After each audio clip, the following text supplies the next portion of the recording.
What is up, y'all? It's your boy Aniki coming at you with a new My Hero Academia chapter, Church of MHA, Season 2, Episode 3. Almost at Season 3. That's a lot. All right. First off, we got Archbishop East loaded and ready. You already know how we do it. Praise the goat, baby. We got Bishop Ponzu.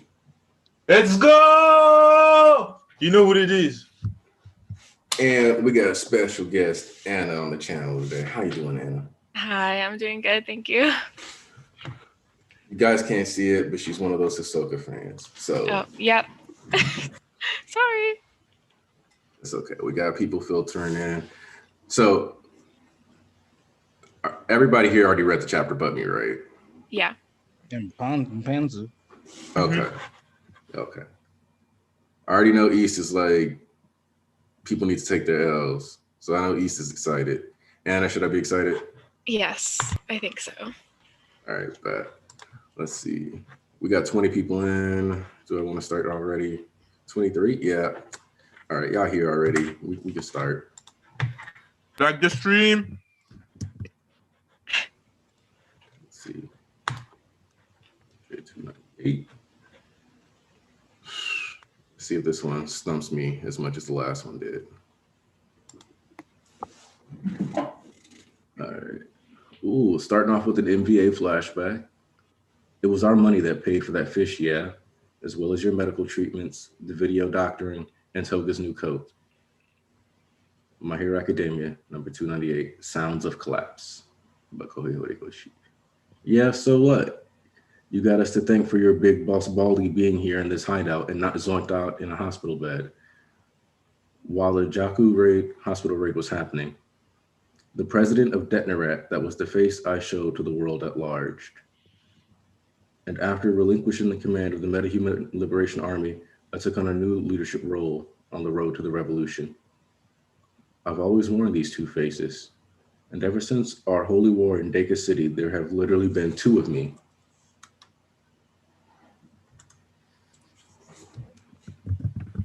Imagine my delight when you came to me with that joint development proposal. I knew you people at the Safety Commission always had your eye on us, but when at last I was led to believe that you couldn't ignore our products anymore, both my faces were overcome with joy, short-lived though it was.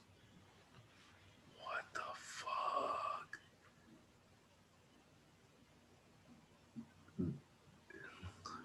But to come at us now with such fire and brimstone, well, this isn't the system you've built up. Your law and order? Yes, I suppose it was necessary, but we seek order without order, true freedom through liberation. The seeds are already sown. So first off,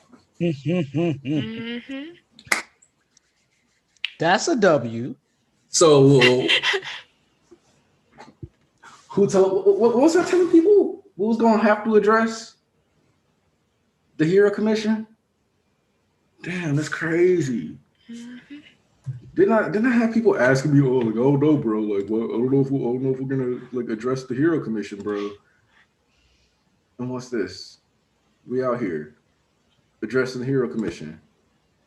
Also, am I crazy or has nobody said anything in the chat as well? Nobody said anything in the chat. Yeah, Nobody said anything. I wanted to type, but they say that I have like an error right now. Did you do something to the chat? I didn't do anything special to the chat. Hi. Sayas. Hi. Oh, guten Nacht. Here, let's see if there's something. Let me see in the video editing if there's something with the chat. Yep. Really, I tried to send stuff, but I can't. They say like error, try again, and I tried like 5 times. Yeah, that's what it's saying to me too.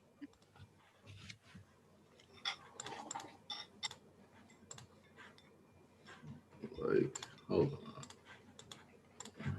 People like the stream, even if you can't type, like the stream. Yeah, this is weird because I didn't like put any settings in here to make it so that people couldn't type in the chat. Hold on. All right. I was about to say, do you guys want me to just like go ahead and like finish the chapter, then check the chat settings? But then I realized nobody could reply. Oh, what is going on with these? Let's see. Okay, you know what? I'm just gonna finish the chapter first, and then I'm gonna try to fix the chat settings because I don't know. Or I'm gonna do it that way because that way.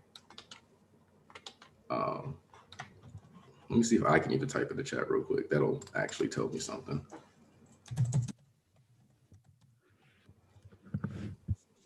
Just let me send one. Yeah, you're the only one who.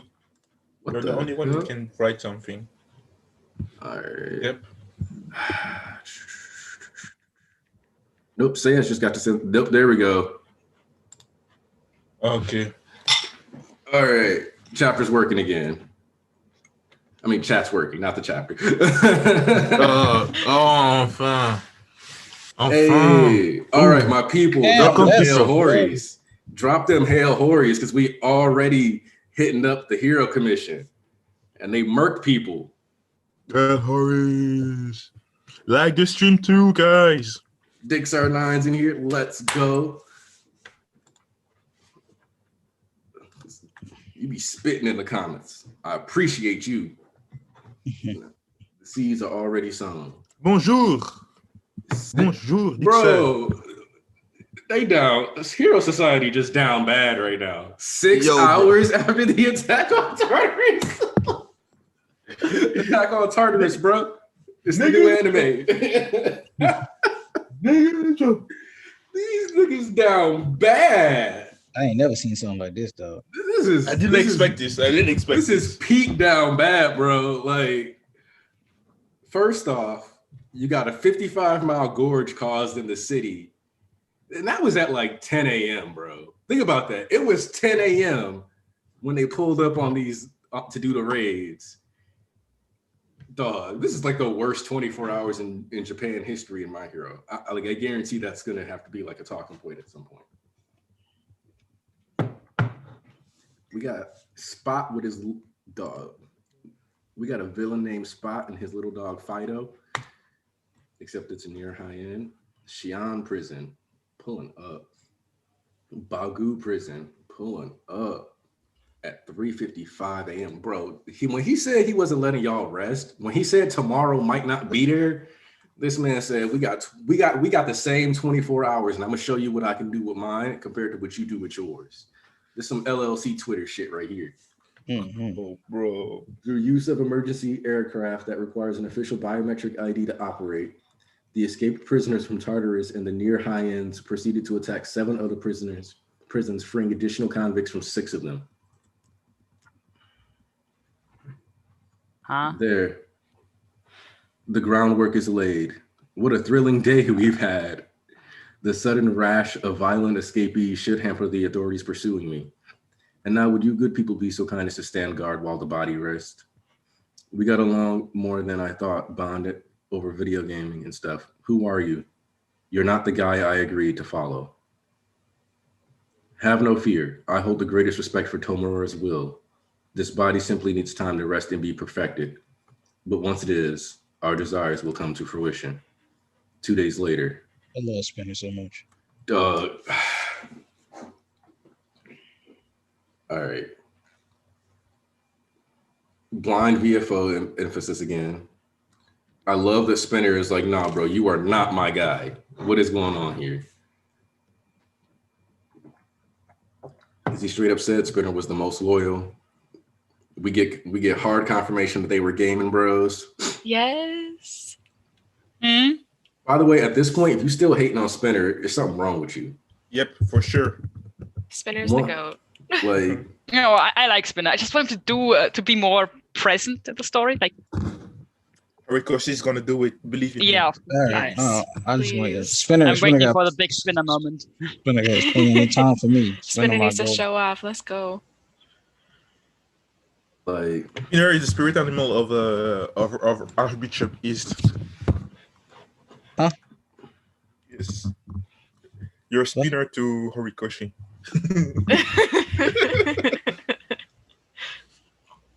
all right, we got Bakugo. Let's continue. Blink. Bakugo never looked so much like his mother before. He's down bad right now, that's all. He's awake. Shut up. Where the hell am I? Hooray, that's a short-fused freak we know. Don't just brush me off like that. And we see he's coughing up a little bit of blood. This is Central Hospital, the best place for state-of-the-art, top-of-the-line medical care. But thank goodness for real. We heard you took one nasty beating, that you were like stabbed in the guts. I'll tell the nurse he's up. What about Deku and Todoroki? I'm so glad you're alive, even if you are a punk. And Sensei, our senpai, Endeavor. Yo, Bakugo. Yo. That's my goat. Asking about Shoto. Asking about, like, this man woke up like, nah, I don't, like, where am I? Care about me. Where's everybody else? Sato's looking pretty tragically. Ooh. Damn, they still bruised up from the battle. Gran Torino's missing a foot. I don't like that. He should be dead. Me too. Both you and Gran Torino would have been much worse. I completely missed that he had lost a foot. I completely missed that. I was so... Yeah, I totally didn't even see that. I didn't even see that. Yeah. Hori emphasized his toes. Made sure Thank to draw you, the toenails. thank you, and stuff. Aniki. Thank you, Aniki. Peeps the same way I did. He emphasized his toes for no reason. Like directly pointed out that he didn't have a leg. Would have been much worse if you'd gotten attention any sooner. You can thank Rocklock, and the others for making your lives top priority. Even Kayama. Why? Enough, Yamada. I just want to know, how are my kids? It says the, but we know what he really meant. But I find it a little bit odd, I have to say. He just woke up apparently, and he's like, "What about Kayama? What about her?" Because he knows about her. Because he can pretty much face reality. Yeah. He's like, we're the adult heroes. We don't get to lament us. We got to worry about the kids. Mm-hmm. Yeah. Shoto's looking like a mummy.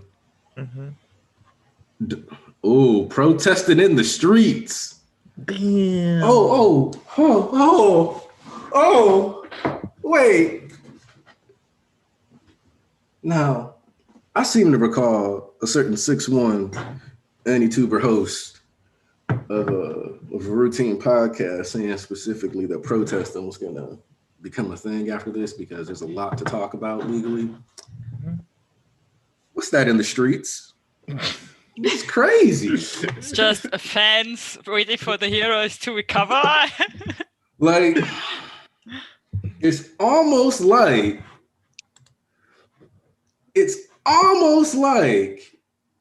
everything good for the heroes got front loaded because it was going to be really, really fucking terrible going forward. Damn, bro, that's crazy. It's crazy how once again the sociological ramifications of the story matter more than just the fighting parts. Nah, bro. People don't care, bro. They brushing it off. They're brushing everything off. You know, damn, bro, that's crazy. It's an attack didn't affect them. They don't care. You know what I'm saying? I wouldn't quite call this protesting in the streets yet. You got the journalist like camions too next there. Oh man. Right now we don't know what they're talking about. It is for Endeavor or it is for what is about? It's all of it. It's gonna be all of it. Yeah, it's all of it. You got for one. There's a lot to address. Yeah, it'll be all right. We saw it, Todoroki. We know about the situation. It'll be okay. Are you affiliated with Endeavor? What's his status? You must know, right? And is Endeavor even aware of this terrible state Japan's in right now? Everyone's dying to know about his connections with Dabi. When can we expect a press conference? We need some reassurance. We need to know. Yeah, about that. Might take a while. Yeah. This one is the root cause. I thought it was, everybody brushed it off. I thought everybody, it didn't affect them. This speech, I heard that speech wasn't going to matter. Everybody was just going to write it off. It's crazy. It's crazy. Like, his shining light beckons the dark. It precipitates our demise. And then see Shoto, look at that, looking back with his real brother in the picture. Damn, he got a hole for a brother? That's crazy. His flames are stronger than Dad's. I couldn't win with firepower alone. So strong. Those flames full of hate. And he's been watching us all this time, all to bring down Dad, wrecking his own body along the way. And not giving a damn whose life he's ruined in the process. He's basically me. I wouldn't say that. I was it's true. I mean, I know the sentiment, but it's like being a dick in school is kind of different to being a murderer. Yeah. Well, you said, can y'all stop this interpreting Dobby? No. This is my favorite Shoto page ever. This is my favorite page of Shoto fucking ever. Yo, I know BG's going crazy over this one, boy. Where is BG? Yeah, where is he? I'm wearing the Shoto hoodie for once, and BG's not even here. Listen, you take Endeavor out the page for 2 seconds, and look what happens. Shoto already rising. Yeah. But the thing about Hold on. Let me read this part out loud. Dad can't do it. I have to be the one to handle my brother Toya. Let's go. Like, I'm scared. we've been having these conversations about heroes deciding whether or not they're willing to put people on shirts. This is Shoto saying, I got to be the one to put Dobby on the shirt.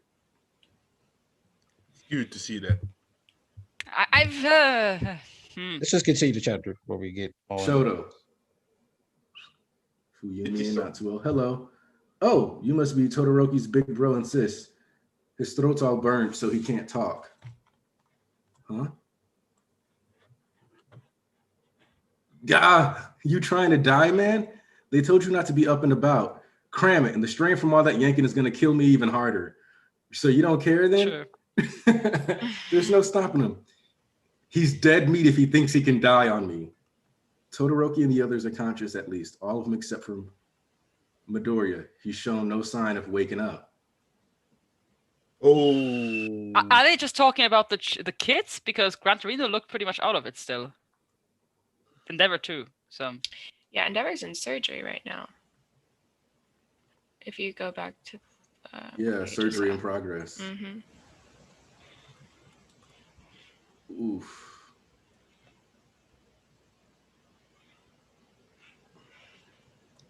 And that All Might there too. See, this is the Bakugo and All Might conversation. I just can't wait to see Ray's POV because she don't pull up to the hospital. I was so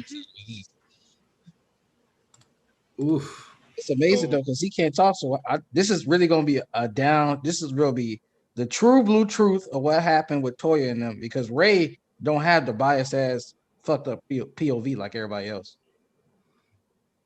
Kanato hate that nigga. Dobby hate that nigga. I mean, her POV is kind of flawed too because she wasn't there at all. I mean, she left before the thing with Toya happened. Yeah. No, but she don't know. But up until the point that like of him being raised. Yeah, but the thing is, it's not like her POV is a non plus ultra because she left before the big thing with Toya happened. That being his apparent death. So she would still believe in whatever is told to her to a degree.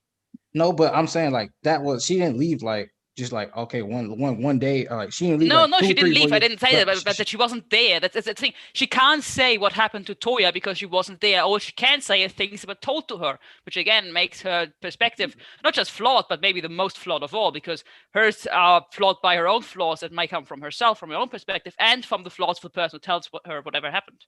No, she was there raising Toya too. She didn't leave until later on. The beating started quite early. The thing about how he died. When I'm trying to say, I'm not talking about how he died. I'm talking about how he was raised up until that point. She was there for that beating around some of those ages. She didn't just leave and then he just died. Then I'm talking about how he was raised because people keep talking about, well, he's not a good narrator. He got a bias. He's not a good narrator. He's not biased. Ray had the most indifferent or most better or less biased than the rest of them because she's already moved on. Other people have effective viewpoints. That's what I'm saying. I'm not talking about Toya's death because that was different. I'm talking about how she was raised. I mean, that's true and not true. Yeah. Because on one hand, she would have perspective because she would get to see like, yeah, she would have been there for the parts that we saw from the Endeavor perspective where they were just like having a good time. But also, one of the things that kind of comes with being like severely depressed and having like a mind snap is memory loss, which is a really huge thing that kind of gets ignored. Trust me, I've dated a couple of women who have memory loss issues because of depression.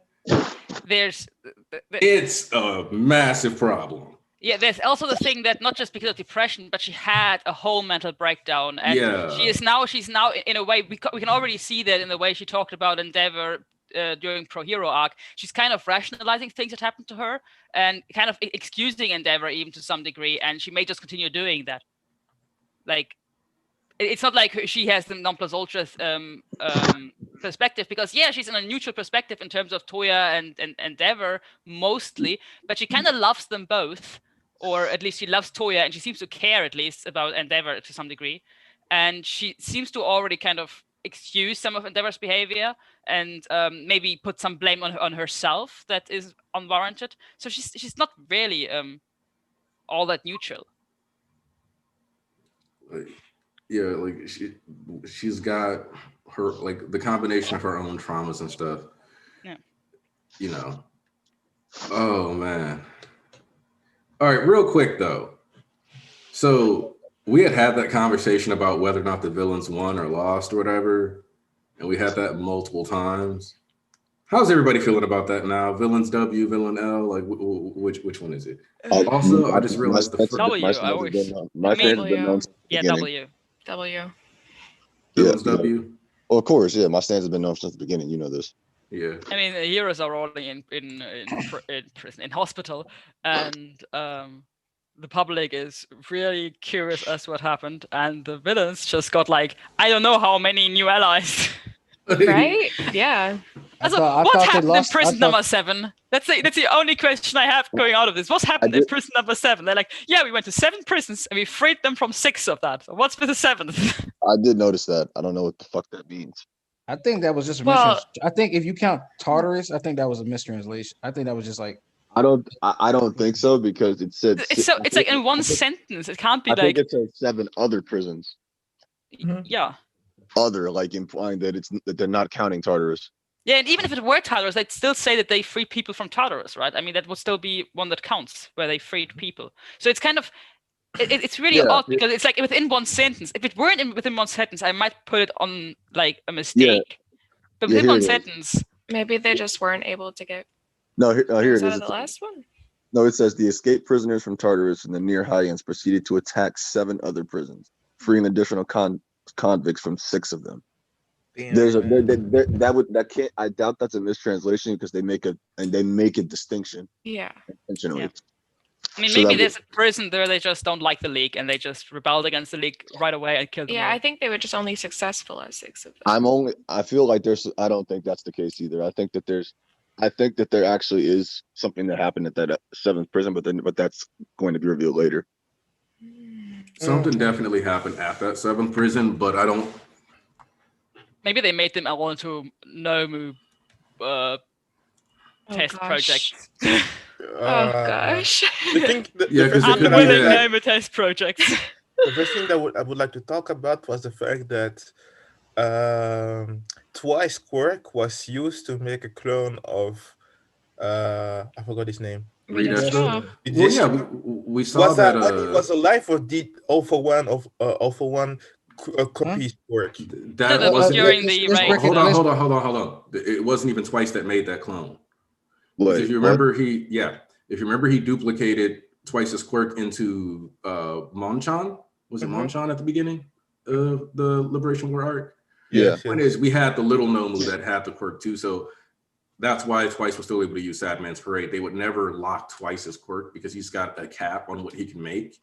So he would never be locked down on just making, like, having one Redestro. They would just duplicate his quirk like they had already shown us that they had done, and then made the clone that way. The only reason that's a little weird is because, well, for one, they specifically showed Twice, and this was made around the time that the League took over. Yeah, because we'll explain how it just. I viewed it as the same exact way that Ujiko, which makes sense. Ujiko made the cover version of him to do his daily bidding in the eyes of society. Meanwhile, the actual him was doing the shit with Shigaraki so he could fully focus, which is basically what I seen what Redestro did. Put all his stuff in the Liberation Front, and then he was covering his ass too for it just in case on the side. Because he already said I didn't really trust y'all niggas like that. So he had that contingency plan in the back of his head, which is Redestro's W. He may have lost the God shot, but he still got that fucking W right there because he laid that bitch out. Oh yeah, no, he was dope. That raised the Redestro stock back up. I mean, it is clear that they had multiple heroes here to like fight him. My point is just that we know that like they don't need Twice to have been the one who have made this clone. Twice's words and actions are still relevant though, because at the end of the day, like, would you really want Twice to have one clone locked out since he can only duplicate 2 things at a time? Unless we're arguing that Twice got better with his quirk. See what I mean? That would be scary. I just wanted to say. I don't think he got that much better with his quirk. I think that Did he use anything against? I mean, we know he used one clone that he then with which he he then used- talked to Torga, but did he use more clones? He used Sad Man's Parade. So like you could argue that, yeah, you could argue he made one clone there, and then that one clone made the duplicates, but we don't know which way. It just makes more sense for them to have used like a duplication and then like have Twice at full power at the drop of a hat than to have him consistently nerfed. Because making 2 clones is still faster multiplication than making the one and having that one do it. You know what I mean? This just comes down to like numerics and like how quickly you multiply and stuff like that. That's all that really comes down to. You're right, so me, this is a joint venture W between my goat Twice and Redustry. You right? This is completely right. I guess there's enough people here, so let me go ahead and state this now, because you niggas have been annoying as hell for the past couple of days. The coma does not matter. Nobody here was like, oh my God, I can't wait until Deku get in this coma. If he wakes up, he is still crippled and the consequences still stick. He is still completing other use. What he gonna do when he wake up? Not a damn thing, because his arms and legs are still broken in the state of art hospital, okay? Even they were use recovery, girl, that takes your stamina. That's a whole entire broken arm, broken leg, and the bones are shattered. And like that's 2 broken arms, 2 broken legs. You can't just heal all that and expect to just be waking up fine and dandy. Like that shit will kill you, literally. Yeah. Because the consequence is his arms. It's not the coma. Don't worry about the coma sticking. I heard people talking about, man, this coma better stick. No, you idiot. What do they mean? What do they mean it has to stick? Yeah, like, he's gonna be coming for the rest of the series? Yeah, they're like he won't be like, if the coma doesn't stick, it won't be like any real consequence. He just pump thinking a coma. Nigga, the coma is not the issue. But that's what I'm saying. How does a coma stick? What do they mean? Yeah, I don't know how they think, man. That's what I'm saying. They want him to be in a coma for the rest of the series. It was the coma going for quite a while. I'm like, bro, even if he wake up, he can't do shit. Even what's he gonna do when he wake up? Please tell me that. Not a damn thing. Because his arms he still has a lot of healing to do. Yeah, the issue, like the thing is, the consequence is his legs and arms being fucked up and not being able to do shit after that. That's the consequence you need to worry about sticking. I don't know what you're talking about, like the coma need to stick. Like, no. What the hell? Who said that? Okay, so I'm not gonna lie, that is a ridiculously goofy thing to hear. Because the whole point of putting the character in a coma is to like have them wake up at some point. Yep. And specifically have other characters really contemplate what it would mean for that character to die. So this coma is actually more of a Bakugo character plot than it is a Deku character plot. So I just want to clarify that right now, because the reveal of Deku being in a coma isn't centered around like, oh, it's not like we got like a random cutaway into One for All Vestige world and he was learning some stuff. And it's like, oh, like Deku's talking to the Vestiges. Oh shit, he's in a coma. No, it's Bakugo knows he's in a coma. Bakugo is going to like try to talk to him. Bakugo was injured after trying to save him. Bakugo has been thinking about their childhood for these past like 20 chapters.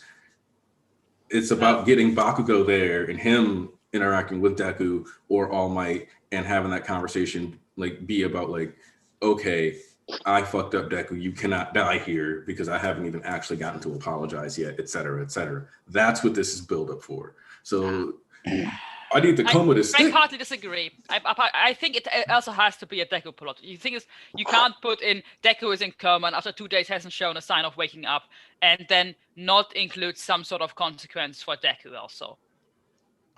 But that's what East was talking about, the injuries and stuff. That still plays into like, all right, you can be conscious now, but are you still even going to be functional? like I said, the coma isn't the actual consequence. It's the arms. Nobody was like, man, I can't wait. I can't wait until Deku goes into a coma after his arc. You know, we're talking about his arms, at least his left arm being absolutely useless, or him having to wait. Well, I don't know how anybody. Honestly, him in the Vestige world, why isn't coma Let was talk horrible. each other, guys. Horrible. Wait. Sorry, Bichi. No. I was going to say I don't even see how anybody doesn't see the coma as anything more than just a tension builder. Because that's what it is. Like in Poison Tree, like Deku being unconscious means more character development for the side characters. Bakugo could be the temporary lead. I'm actually leaning towards Mirio. Okay. All right, biased ass motherfucker. Nah, but he's got a point. He's got a point, because if the shit pops off in the streets, who's going to be the most prominent nigga to get thrown in the hands? That would be Mirio, because you got all the top 10 out, and he could bang with some of the top 10. Majority of the top 10, he can bang with them. Ask yourself why Mirio came back towards the end of the war. Not enough to make an impact on the war, but enough to make an impact on stuff that happens after the war. Also, I think they did the whole coma thing. It's important for Bakugo, but also for All Might. Yeah, they both the characters around the coma character are the ones who are supposed to be dealing with this shit. Is this going to be the arc where All Might commits seppuku?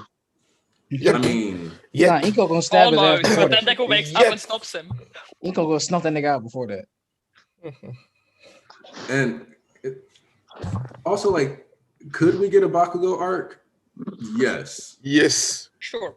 Yep. Do I think we're more likely to get a Bakugo arc than a Mirio one? No, only because of what, like, Mirio being so close to number one was such a big emphasis on his character when he was introduced, that I also think that needs some payoff. So we got to see, like, the big three get some stuff popping off, because the pro hero faction has always been like a secondary group, so to speak. So if we get Mirio, the big three, like, stepping into their own during the pro hero faction, while Endeavor's also basically in a coma, and all these other top heroes are heavily injured,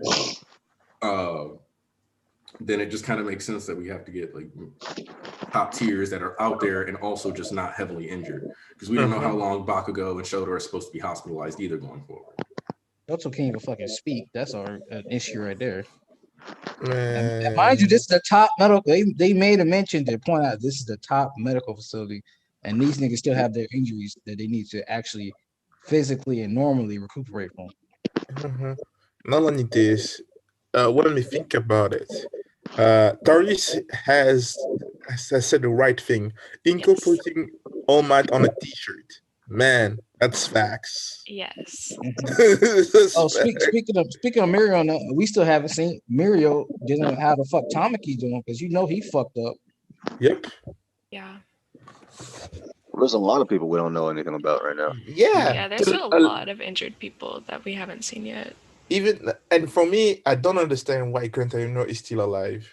He's right now. Thank you, Ponce, bring that up, because let's get this out the way. Yeah. Y'all need to relax on Torino, because he's the same as Night Eye. He had a flashback for a reason. All Might is there at the hospital with them at the same time. He will have a specific chapter, not just dying in the thing. I think they made it seem like he's not gonna die. Yeah, they made it seem like that, because Doctor said, like, you have to think Rocklock, you and Gran Torino, because if not for him, it sounds like they are out of the woods. Like, yeah. I think that they're safe. So I'm just wondering if anyone else is actually gonna die, and it's kind of stressing me out. For me, Gran Torino dying, I ain't having this thing. No, I mean, it might be an unclear translation or whatever, or I don't think any of these are mistranslations. Mistake. No, I think it's misinterpreted. Like I said, I don't think any of them are mistakes, because I feel like I don't think he fucked up on that description, because that does sound correct in the situation that they're giving. It just sounds more like, if anything, I think Anna was closer to where she said it was like might be a misdirection. Yeah. If it happens at all, it would be a misdirection. Yeah. That's why I'm expecting him to pull his own plug. He gonna die. I still got that money on that.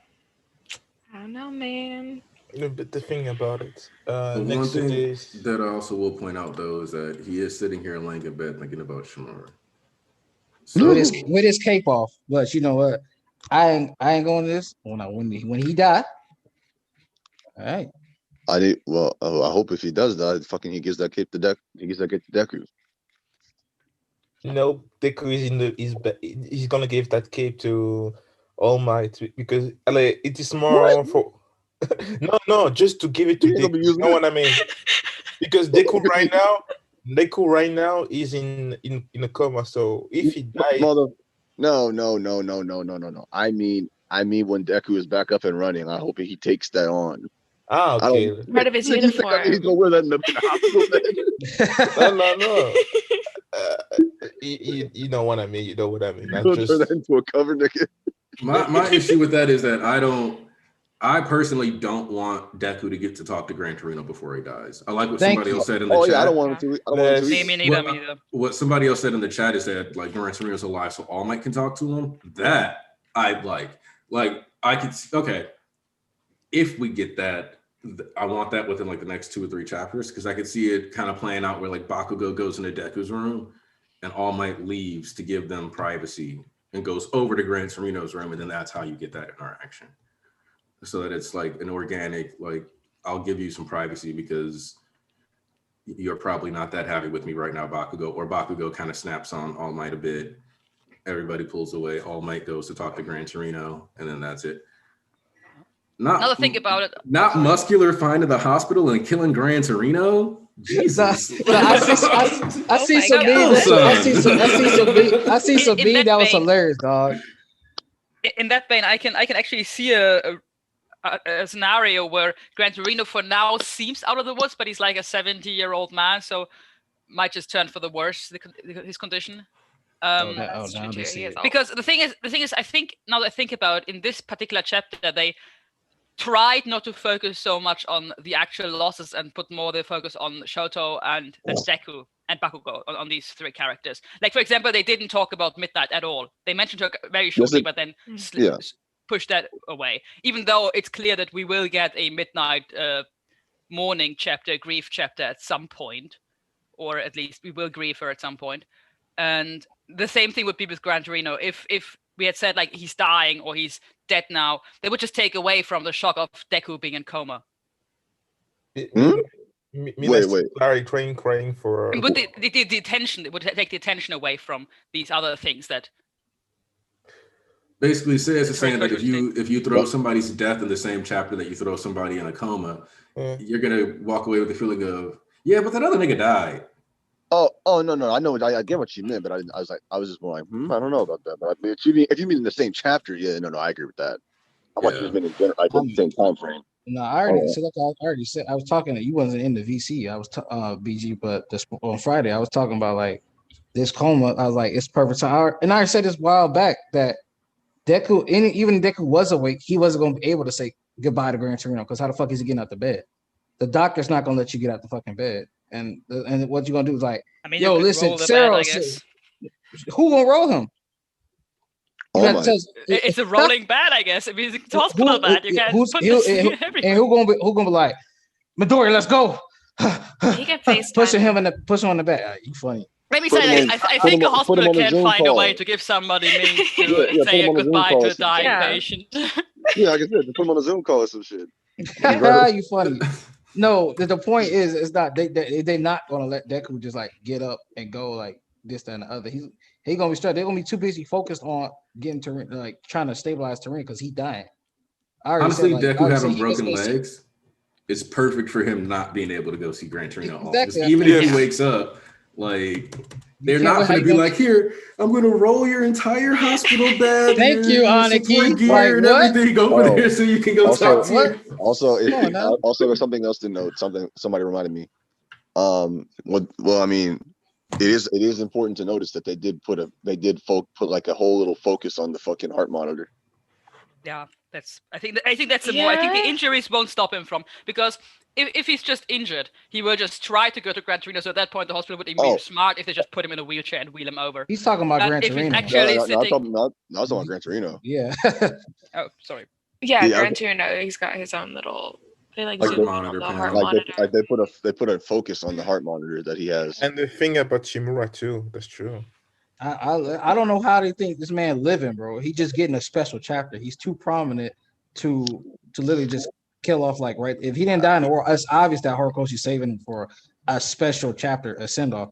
He's gonna die admitting that he used to clap Nana's cheeks and that everything was a lie. Exactly. Because here's the thing, right? Is that he technically was like, oh, like the dad died, but like could that just be a lie they told All Might? Sure. Is that a little weird to lie about for 30 years? Why would you lie about that though? Yes, very much so. Very weird to lie about for over 30 years. So like, but you could take that as Gran Torino was basically a hero in retirement that, especially like when the League of Villains became active, got a little more interested. And then the second Kamino happens, he basically becomes a full-blown active duty hero again. Mm-hmm. What did we also get with at Kamino? The reveal that could be his grandson. So when I said that, they were like, no. No, I really don't like that necessarily, just because it's Me like too. I don't really like that. It's a little I don't too mind tropey, and I don't like. We already have like the Todorokis making the plot about family drama, so I kind of don't like it being also the Shimura family drama. Like, well, I I also think we would have already found out about about that because Gran Torino already talked about Nana's child. Right after but at the same time, like if depending on how this backstory is executed, will determine how I ultimately feel about it, though. Yeah, because my thing was always the weird part. He's like, "Did we make the right decision?" And blah blah. And he went right before he was dying, his flashback, and then he was like, "Did we make the right decision?" And then and then like she was in his arms crying after that. And then the next panel was proceeding. Shiggy blasted a donut hole. That's gonna kill that man. And the next panel. But Shimura, I think that if he was a best friend, that after these when they gave the kid to the family, that he maybe had a relationship with her. Maybe they became lovers. Maybe. I mean, when like your only proof of someone like being in a relationship with someone or being the father of someone is like a panel of them holding someone else when they're crying and they just lost somebody. I don't know if that's we're talking about the dialogue, not just the panel itself. It's what he said. He said, "Did we make the right?" It's not like like it was like we. If you're just a best friend of somebody, how is that your call too? You know what I'm saying? Like how involved? Giving her advice. In any case, it always seemed to me like Nana was a single mother. That's what it seemed to me like. For me too. So if he might just still be the father, but the only thing I could find with this is that it would be one thing that wouldn't make sense, because if that's the case, if he is his father, why is he a deadbeat?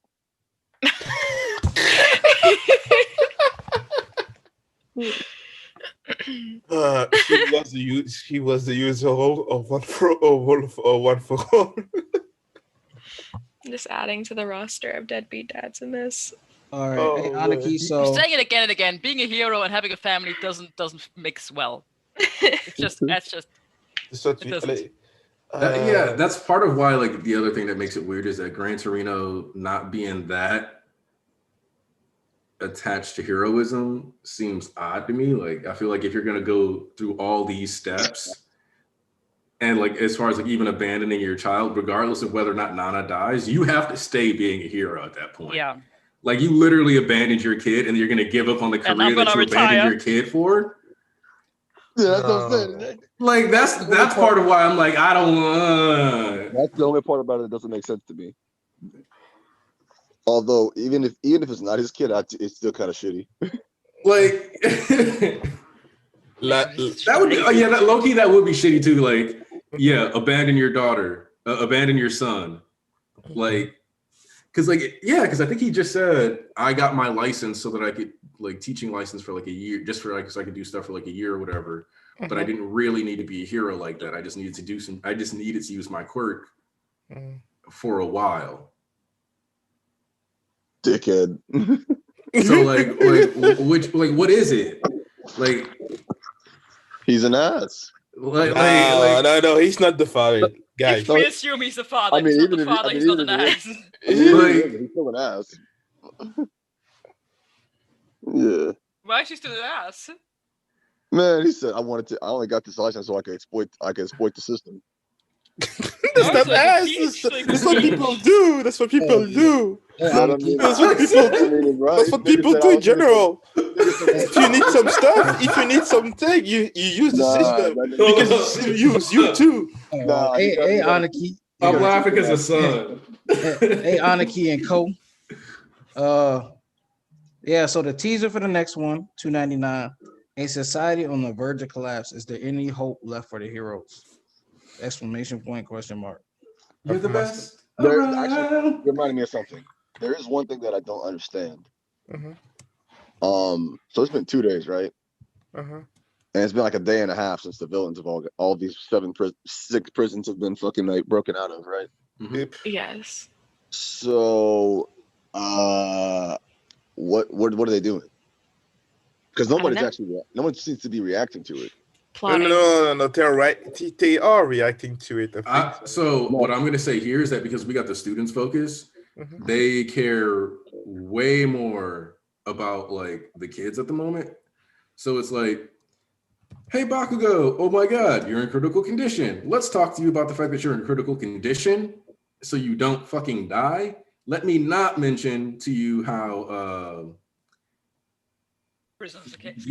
there's been a bunch of prison breaks and all kinds of other stuff because you, just like Deku, just like Shoto, would try your best to run out there and like fight niggas. And we don't need that. Like, this is not the time to tell either of those three about any of the thing going on here. It's definitely interesting that Deku is in his coma right now because I'm sure there's going to be a lot more stuff that happens and he's just not going to be able to stop it. And he'll wake up and a lot of stuff will have gone I wrong. just want to wake up to things that are already decided, over with, and he has to just deal with it. Yeah. And then they said, is Endeavor even aware of the terrible state Japan's in right now? No, he's not. No. Sleep. Exactly. They made it up. If you pay attention to that line, they made it a point to talk about Japan in its entirety and how these niggas got villains running amok. It's like, yeah, they didn't focus on all like the prison stuff, but that's the point. He's lining up all these plot points for the kids now because this is the only time where they have a little break to focus on everybody waking up, recovering, and getting their resolutions together before Shiggy and them to strike back, and then they really in the fucking mug. Right now it's just chaos, but when Shiggy and them actually wake up, then it'll be like, all right, now y'all really fucked. I hate these people. It's not even Shiggy the anymore. terrible state that Japan is in. Do they even know? Do you know the terrible state that Endeavor is in? Of course they would say that. I'm saying. Who cares about that motherfucker? They got more things to worry about. Shit, even that nigga did know what the fuck he gonna do. Like, what the fuck he gonna do? That's not their problem. They don't get paid to care about Endeavor being in pain. I'm saying. No, but I mean that they want like a statement from him that obviously that's what they can't all provide want, at the man. moment. What do you You think they just- care? They want them answers, boy. Yeah, they're representing right now. The media try to represent how the people are feeling right now. So they just want to have the question answered. For me, it is just mission going to I forgot this, to Redistro asking, can we work together for having better weapons and someday and wreck everything. Guys, that's just big fiction.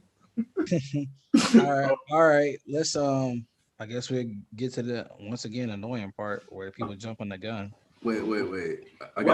What if? Let's stay on positives. We don't need to do that.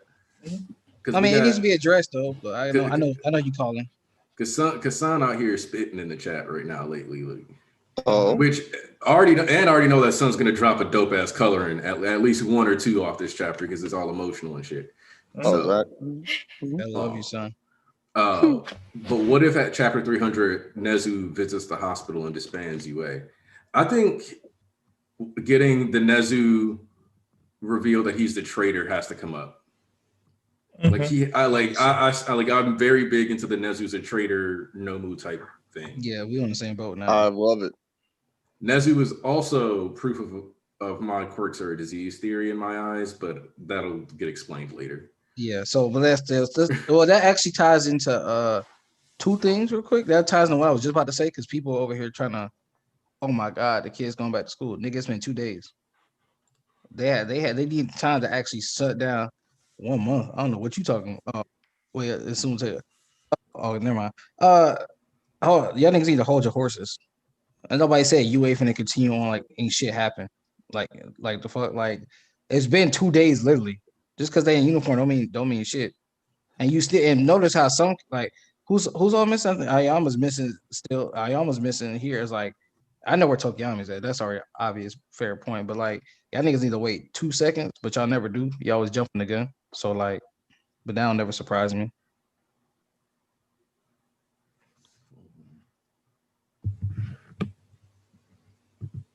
Man. Just reading right now the really good chapter. The spells of the panel of Spinner talking to Alpha One, saying that we get along more than I thought, bonded over gaming and stuff. Man, when you think about it, it hits, man. It hits. It lands well. Listen, man, He was playing GTA, trying to this where he learns to drive a car. I love Spinner so much, man. Spinner don't get enough love. That's my nigga right there. So yeah, the plot line of Spinner not trusting Alpha One is gonna it will come back in the future chapters. Spinner's destroying that hand. Yes, facts. I'm thinking the same thing. Then they're gonna want to praise. Then they're gonna want to praise his name when he do that. Super chat. Huh? Oh, already? Oh. Yeah. Thank you. We always appreciate a good super chat. I was a black Aniki. That Shoto hoodie is fired. You can get it on Amazon. How long do you guys think Deku will be in a coma? So we were kind of talking about how like the coma has to stick. I think that Deku's going to have to be in a coma for a couple chapters so we get around to other shit happening that he's just going to have to deal with when he wakes up.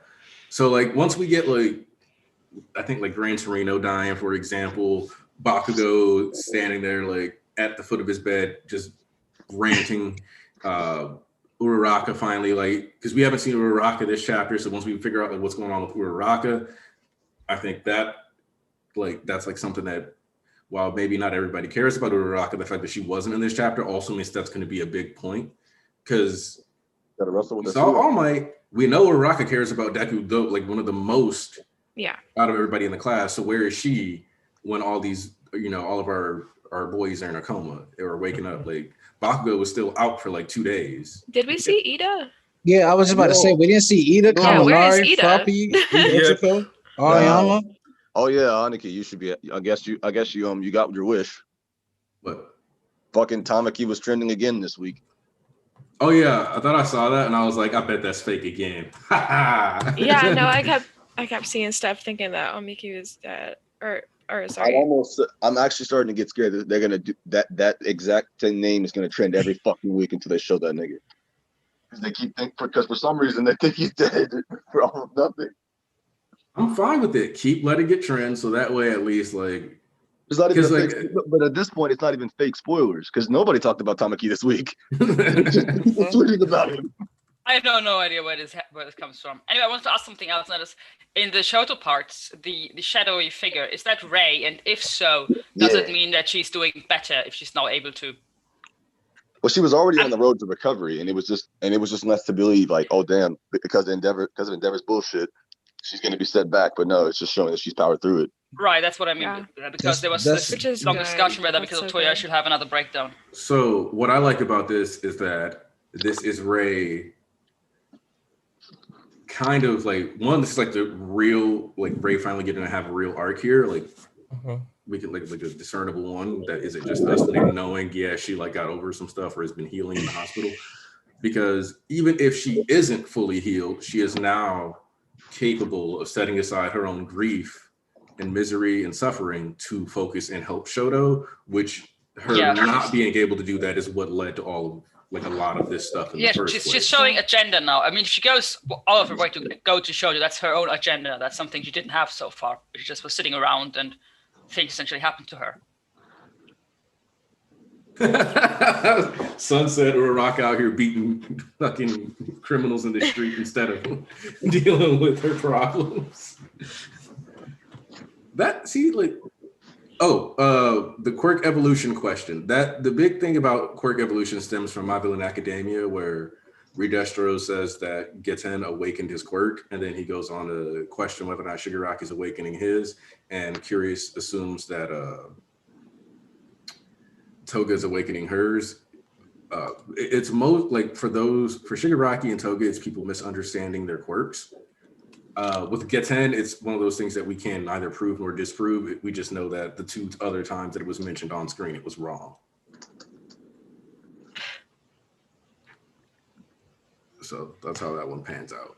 Well, if y'all want to have that convo, y'all got it. No. That's to me like that's the most we need to like. No, I just mean the debate of whether they actually exist or not. I do believe that Redestro and Curious were actually wrong on that point. We know completely about we know completely about Shigaraki's entire situation. We know so much about Decay that it's like that was completely wrong. So and like I said, to me it's a cool aspect to have bad information, like misinformation that's popular, just because there's stuff that people believe in the real world that became popularized, but it's just not true. Like I was reading about like cats and how they don't like actually drink milk for real, but that became really popular and it's like a thing that people think because of cartoons, stuff like that. To point out, I'll combine what Sun said because Sun, that's my baby right there. Sun, and I can't believe you done this. The Sun was talking about whatever Rock awakens her quirk to protect Deku. Would that be too cliche? It would be a similar situation to Redestro. To combine that with, I can't believe you done this. Said I want Ochiko to buff her quirk like Tamaki did. Find out aspects she didn't know. Oh, you mean like when he ate the gems? Yeah, and find it with like different aspects. So it wasn't just one hand he could use. It was different like ways he could do it, like add this onto this and combine this with this or some shit like that. Goat.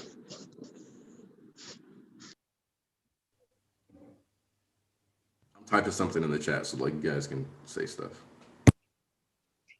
I can't wait till my class president pop back up, man. And this time skip gonna be so beautiful. Oh my god. How many more chapters until this volume is over, do you think? This volume 30 been over for quite a second now that I think about it, because that Bakugo Rising was the last one for 29. Yeah. And he's been dropping a consistent 17 to 18 since then. That volume 30 should already be like have enough chapters. It's just amount of announcing it and I guess designing the thing for it. Right. Yeah, we're on 31. We're on 31 now, right? Yeah, we're definitely 31 by now. I'm positive about that. I need to see the cover art. I'll be taking this one. I don't know when we're gonna get that, but whatever it is, I hope it's gonna be like raw now because people are complaining about the last one for some fucking reason. It's okay. That one sold one of the highest sales in the week, so they can suck a dick. Okay, actually, I wanted to address that. I think people are starting to overstate that because there's a reason for that, actually. And that's because this is one of the first times we've had an actual full first week. Oh, okay, I see. Because most first weeks for manga sales are like 4 days. This was an actual 7 days.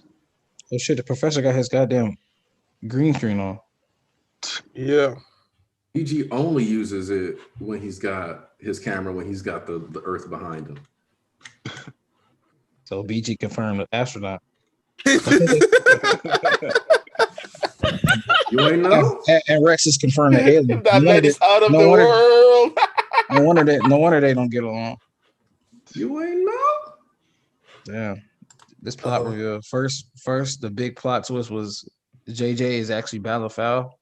Now BG's an astronaut in space. Rex is an alien this entire time. That's wild. I mean, Oh, Ian been a nigga at Black. We already knew this. That wasn't a big twist for me. That was for y'all. You know what I'm saying? oh man. Oh my god, I hate saying this in the fucking chat. Shit. Wait, he's Like- saying what? It's like, wait, that's what BG looks like. Y'all wasn't here for the stream. He FaceTimed for the first time. We did. He was on the Heroes Billboard chart stream, just showing his face off. That's the stream where my homie said that we got a pretty attractive crew. Yeah. Well, thank you. Thank you. Where the fuck is Rex actually? That nigga was. That's why I said, that nigga is fucking. He was tripping. He was being a diva. He was being a diva.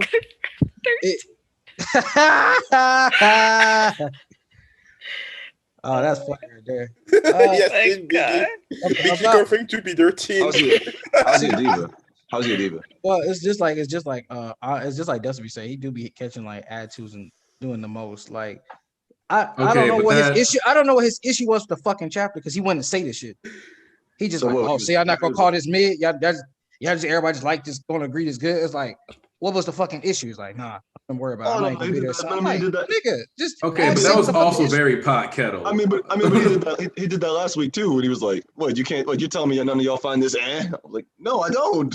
I don't find it." But like he didn't like specifically say what was the issue. Like I understand you got issue 1, 2 things, but he's like, just sitting there sending emotes and not actually explaining what the issue is, so we can have a fucking conversation about what you didn't like or what you worried about. I feel like he was just. there. You don't think he was just fucking around? No, because he's like, nah, I ain't gonna try. Ain't no point in being on stream Sunday because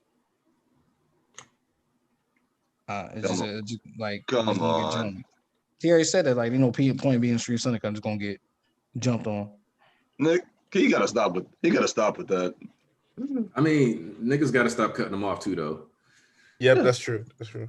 Of course. So I'm saying, but I'm just saying, like, his argument is not argument. His it sounds like he's saying like he doesn't like the fact that whenever he gets his takes, nobody really agrees with it. It's everybody just against him. But I'm like, that's the nature of having a different perspective than everybody else. Yep. That's the nature of that. So Have better takes then. It's Chocolate Thunder. If we had Dustin in here, especially with his, I don't know how he did the last chapter, what he on right now, and Rex, it would be like them damn One Piece streams. It'd be a damn hockey class. That's a pot kettle comment though, because I don't like that being like, well, he's a like, because that's a diva calling a diva like. They both be divas sometimes. Like that's what's fun about having them around. Yeah, that's why I like them both being on at the same time. Wait, because like the thing that I think Rex is not happy with though is Vestige for one still being in control, and that's the last thing we see out of Shigaraki.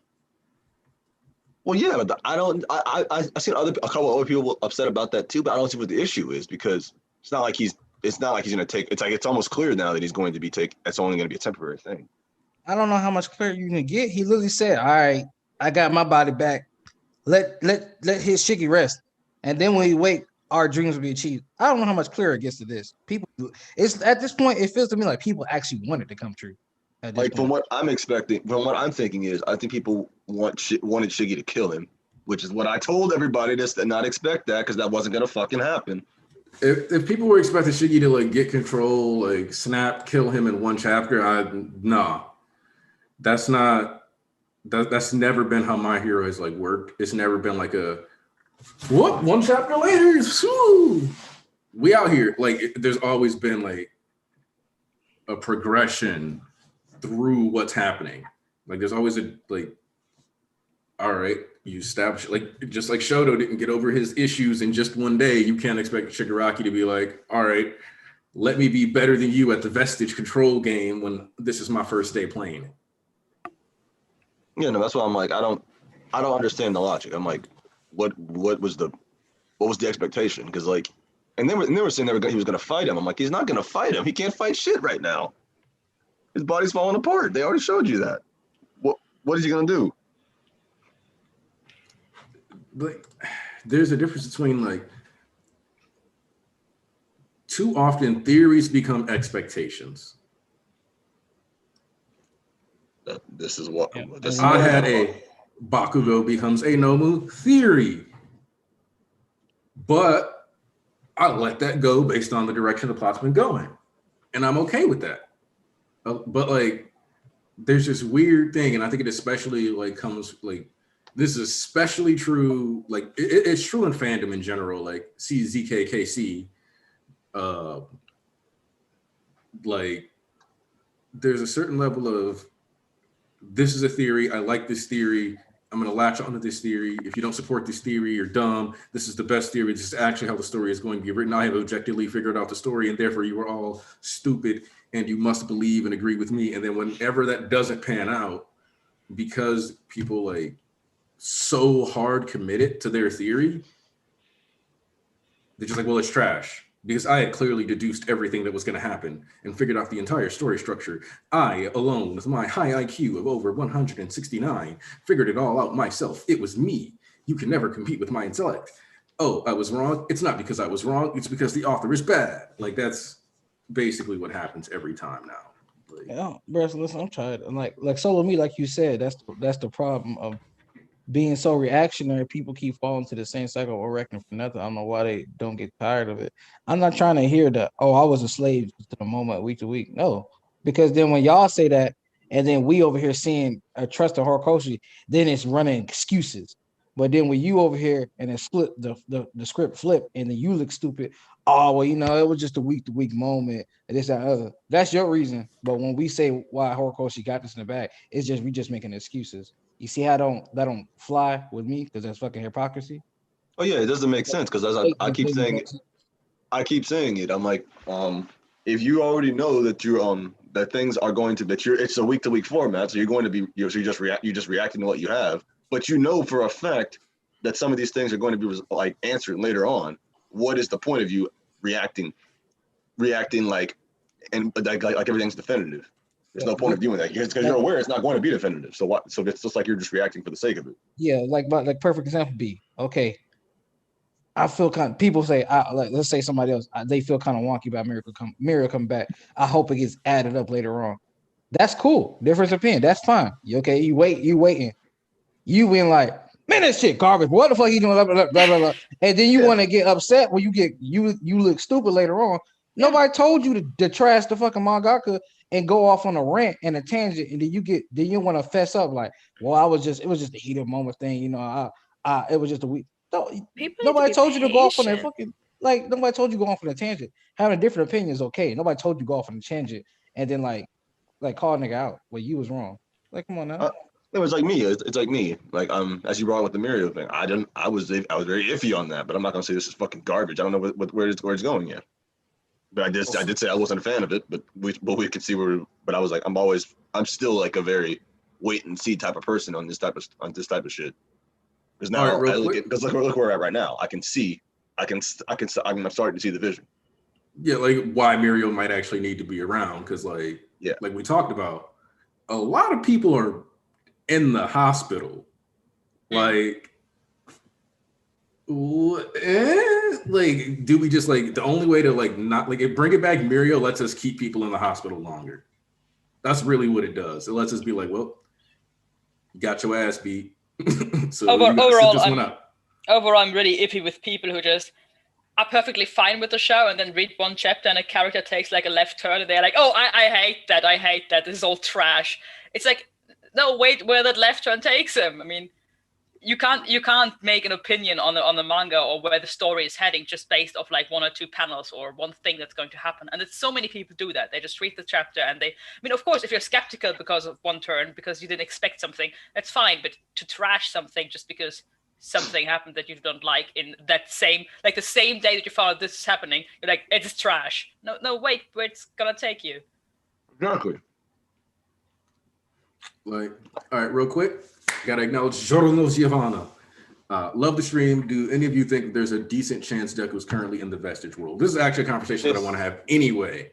Yeah. Because we had I think we talked about this a little bit on stream where we talked about the potential of Deku needing to go through like a spiritual arc, especially because of the fact that he's always been like so lost in like the combat, running around, or in like I need to be All Might. I gotta live up to his legacy. One for all exists to take out the bad guys. Yeah. Like he's always been like on that wave. So I think there's kind of a part where he needs to really sit here and think about who he is. Because Uraraka's been like consistently going through here, thinking about what it means to be your hero, her approach to heroics, all that other stuff. And we've had Uraraka doing that the whole story. But like Deku only really posits these things when like someone's like, hey, you could probably use your quirk better if you thought a little differently. Like every now and then he like really like sits down and like processes this, but he's not doing it for real, and he still has like that one for all worship. So what better time to sit there and really think about what's going on in your head when you're a prisoner in your own body? Before we address that though, we got a donation from world champion Watkins. People also have issues with reading comprehension anymore, but which you didn't hear that from me. So Watkins did not send that super chat, people who have reading comprehension. Yeah. But yeah. Well, they wouldn't know how to comprehend that anyway. Well, they would have heard They you say read it, it. though. Oh man. You misread, obviously, because it wasn't Watkins who said that. You just thought it was, but you misread. Yeah. Yeah, Yeah, Avatar that's- Deku, R-Blast. Like real quick, how do you guys go around the horn? Let's start with you, Anna. How are you feeling about that? About which one?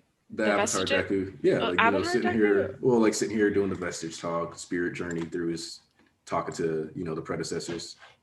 Well, I hope that happens, just because I think it would be more interesting to learn about the other vestige users.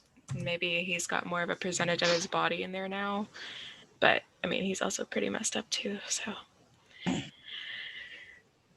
EG. I was gonna say something, Oh. but I forgot. Oh, wait, what is it? What is it? What is it? What? Deku's vestige journey. Because No, not you. I was talking about. She said she was going to say something. Oh, said she but, lost it. but I forgot. Oh, okay. All I know is that I'm all for it, but it's definitely looking like fucking Hori was capping when he said he's never seen Avatar before. I feel like he watched it after somebody said something. Yeah, I to him. say here. Like, oh, that's a good idea. Like he was like, let me check this out. Oh, they spitting. Oh, East, how you feeling about that? I was having this conversation in VC once again. It's like we were talking about, and it's like, first of all, some funny ass meme somebody sent was like, that scene in Attack on Titan where Aaron's like first revealed as a Titan, and they got him in the courtroom, and they stand around him. They said that's gonna be Deku with all the users are off for what? Found his ass to lose Oh it. my god. That's so funny as fuck. Deku didn't even lose. I know, but that's just so funny thing. It's like, yo, so you really go for but no, my take on that is this is definitely the way I see it. In that you do this, you can still keep Deku tied to the arc just a good bit, but you can have the focus on everybody else. And the benefit of this is running the flashbacks right now, course for course, is that you can get Deku a lot of introspection, and because he's still naive, and it's not to their fault. Like when I say they're naive and I like clown them for being naive, it's not his fault that they're arrogant and naive. They barely seen like the real combat, and even they don't see all the grays in society because they're children and they're with the adults. And then you one shot take out some bad guys, you don't really see the circumstances of each person. That everybody's not a Shigaraki and shit like that. You know what I'm saying? So like. So it's like, okay, so now you show Deku all the past, like how shit really hasn't changed that much, right? So it's like, okay, yeah, like 100 years ago, this shit was garbage, but like this hasn't changed that much either from then that point on. You know what I'm saying? So it's like I can't wait to see him go through this and start seeing like, wow, the world society real fuck, and start seeing how to change things more because he's still not a leader. He got the hero type, he's not a leader. Watkins is here now, guys. So real quick, Watkins question. We talking about the vestige world, Deku going on his little vestige spirit journey while he's laying in a coma. What's your take on this potential? Yeah, that was actually the first thing I thought of seeing him in a coma. I'm just like, oh, are we gonna get Vestige World stuff now? Great, awesome. Maybe we'll see some stuff about that fourth user. Maybe some info dump about him, maybe some more about like the original user, maybe get revealed on the two shadowy users and all that. That would be cool. Yeah, I'm down with that. Yeah. Ponzu? Myself, like Watkins, I was also thinking at the moment that I saw him in coma. I thought about this. I thought also that we might learn more about the second and third user, maybe. Just like some flashes of their life, because for me, what I need right now too is that Deku start to understand uh what what villains not really understand, but that he has to see the hero society from another perspective. Maybe he can learn that from that spiritual travel, I will say, the journey, because uh, the way that he looks up to All Might made him like a tunnel vision to the problems of the world of My Hero Academia, and from becoming the better version, better than All Might, he needs to fix what All Might didn't could fix. Was that uh, part of society that what felt like oppressed, and so that he become really the true to be the biggest hero, the biggest hero in the world. You know that he need to do what Oma didn't do, and it is to save everybody, and not saving only people that are in danger, but people that live in oppression. This is something that he needs to do for me. Yeah, and this journey can learn him about this truth, also about some users of one for all, how quirks might change a person to that impact a person's life, like Togas, Shigaraki's, and everything. And the fourth user, one for all, is a guy that his quirk was the most annoying quirk that you could have. And for Deku, this quirk will be also a challenge for him too, because that's good. I'm happy that that he's in a coma right now, because he won't feel the. I hope that he won't feel this danger stuff while that he is sleeping, like in the coma. But it's because if he was awake, danger quirk would have been active all the time. And it is something that is really I don't know how we will try to get it under control, but it's gonna be a journey, because him right now being with broken legs, broken arms, and all for one, and the villains are like ramping everywhere. That man is gonna suffer if this if the from what I've seen for the future is that often we try to make like order in that dark part of the society right now. He will try to build back his empire like as a demon lord, and he will set up attacks to some places in Japan. And if it is at this hospital, maybe is one of the biggest target. Everybody is here. You got All Might, you got Endeavor, Deku. So all the people that of interest are there. And all for one, like I know him, I think that he might want to just come there, pop up, and kill everybody if he wants to, you know. So yeah, it is. There is a lot of potential from this chapter. There is a lot of potential that Horikoshi can do or take as routes, and I can't wait to see what he's doing. So yeah. Yeah, and Inko, we need to see Inko because we need that right now. I need that right now. That was a lot, because where I was gonna go with that though is also because we've been getting such an emphasis on, like, because we finally have Deku in a coma. Do you think we can get about a volume's worth of vestige time? Nah, that's too much. I answered the question Wait, first. A vestige what? Of us like actually getting into. I like, don't want Vestige World. You don't want vestige, But you know, you know how she already feels. But she knows she already feels about. But for me, that's just too much time. How do you know how I Yeah. feel about this? You talked about you don't like the That's not the reason. That's not the reason. Guys, let's Oh, what is respect it? each other. Whoa, the reason why, what I'm talking about, though, when I say like vestige time, I mean like actually getting time spent on like who the vestiges were. So this would be like an arc dedicated to the past. I'm with Yeah, it. yeah. Which means that's how we would all which would also mean potentially getting an all for one face reveal. No, but the thing is, I was like, I don't know, I didn't get to say my opinion about whether I want Deku to be in the Vestige world now. So Well, you get all of this. Sorry, Yeah, I wasn't expecting Ponzu to like to make talk this about broader stuff. I was like, My bad. I my think bad. I wouldn't want to say much about it, but the thing is, I'm very much of a different opinion than all of you, and that is, I don't want it now. I want it overall. I think at some point we have to get it. We have to get into the prior users. We have to find out all these quirks. We have to probably get a flashback to however long that's going to be about how this all happened in the past, and maybe even about the lives of some of the predecessors. Not all of them necessarily, but some of them. But I don't necessarily want it now. The thing is, I at this point, I really just want maximum devastation for Deku when he wakes up, which means I want him to wake up learning that he may not be able to use his arms again, or not the way he used to, or he may have to relearn a lot of stuff with using his arms. I want him to wake up to what it has changed.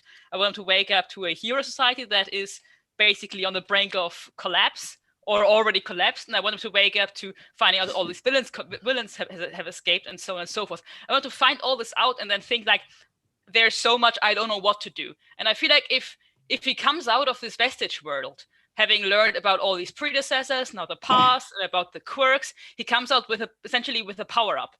And I don't want him to come up with a power up out of the thing. A vestige world arc, I think, for me would be a Deku power up. It wouldn't just be learning all this stuff, but it would be taking 3 steps into understanding his quirk a lot better and getting where he wants to be ultimately. So this would, to me, it would negate the punch a little bit if he comes out and says, yeah, all this stuff happened, but I know exactly what I want to do because I know all these quirks now, because I know where I have to go, because I have know the past now, because I have learned these many things they need to learn. Because in this sense, it would basically make Deku's coma experience invaluable, and I don't want this. I want it to be a mistake.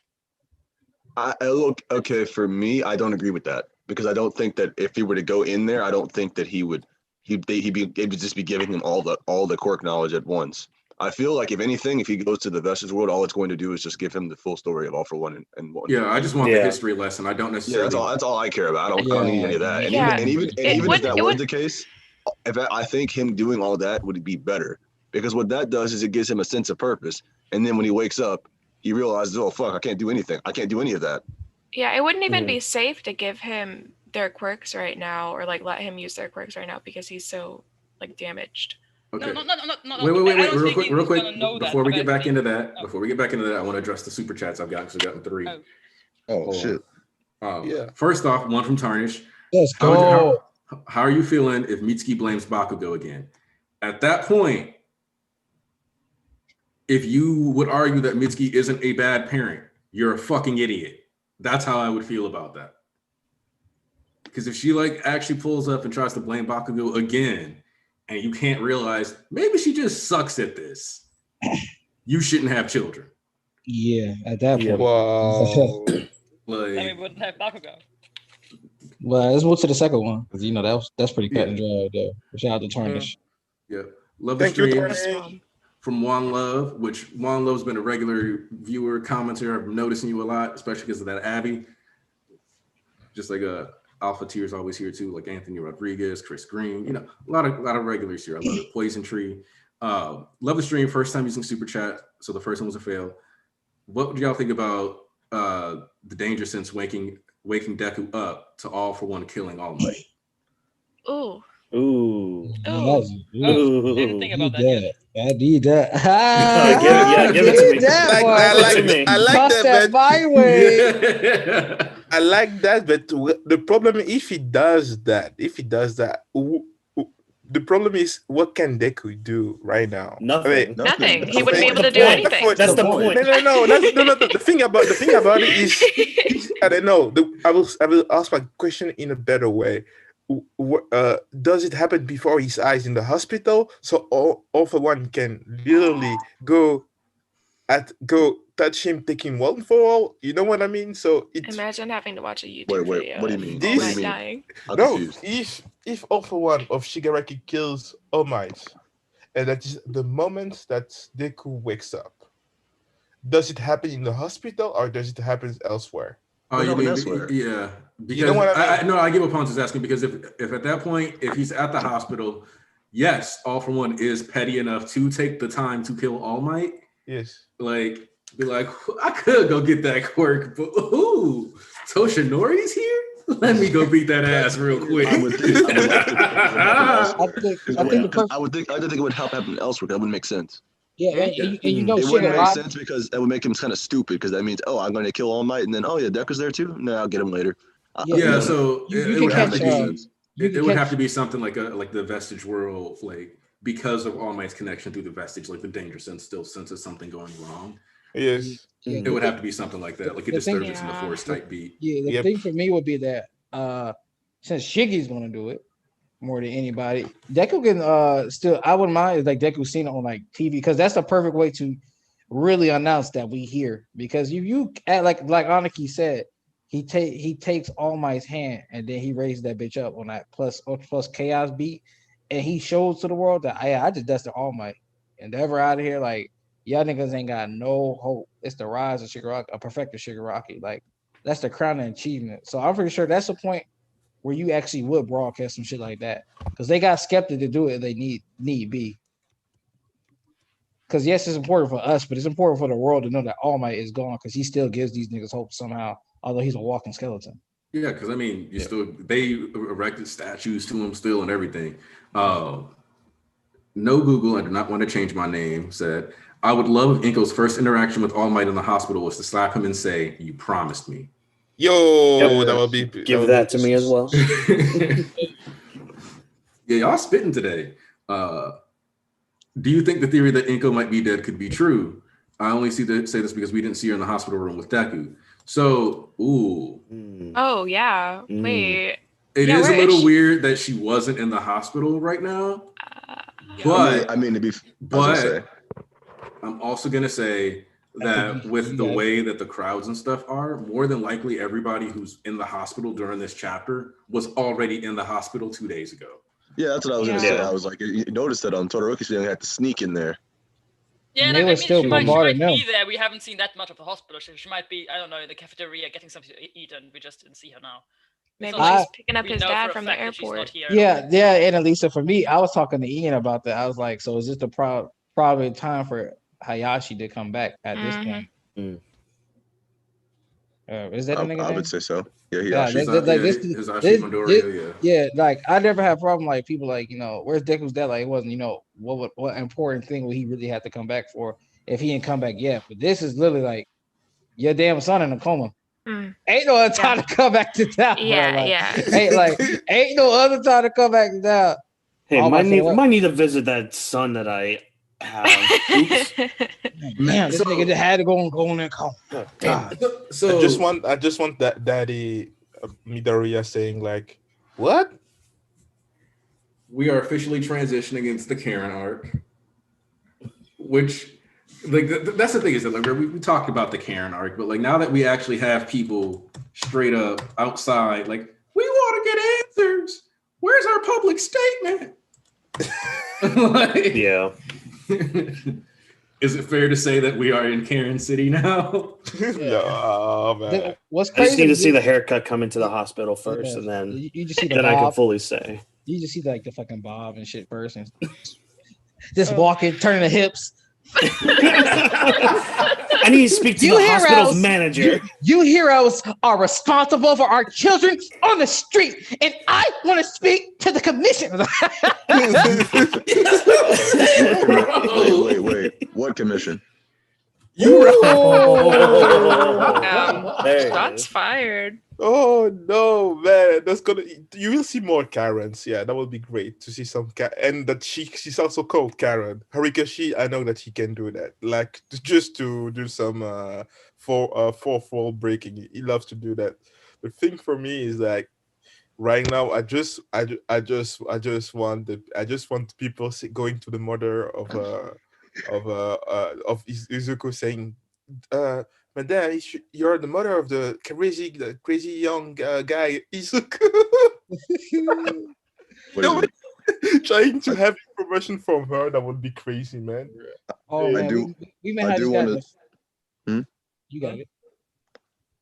No, I was going to say I do want to say, damn, I didn't really think about this, but Audrey's absolutely correct. That scene with Aizawa is supposed to be really fucking serious and kind of like fucked up, Yeah. but it is kind of hard to take serious when they have Foghorn Leghorn as their doctor. Yeah. I know. Yep. That shit said. I was thinking about that when I was reading this. I'm like, who is this motherfucker? I feel so bad for that guy. For the I doctor, just don't imagine. you don't I have to just- feel bad. I imagine his voice sounded absolutely hilarious. No, he's gonna sound like y'all. Centipede. It's like super serious, and then like at the end of every sentence, he's just like, "Oh, yes, it's a good thing that you guys came. You know, when you did, just kind of like." I imagine that nigga sounded like Yoshi. No, He's like, man, I still about sorry, it's just a little cough here. that's because that's what happened with the police chief. He was like, "You boys did an excellent job taking down the hero killer." Woof. I've been looking at, if I was like Deco one, I'm like, did this nigga just bark? Y'all heard that shit, right? That nigga didn't bark, right? No, but you have to think. We get a good example. It is with I forgot her name. Tsuyu. She said also Kato every time, or Fribbit. Oh, Ribbit. Yeah. Yeah, Ribbit. Oh, she's so Kato. cute. Kato. But It's like yeah, Kato. animal quirk users just can't help but like. yeah.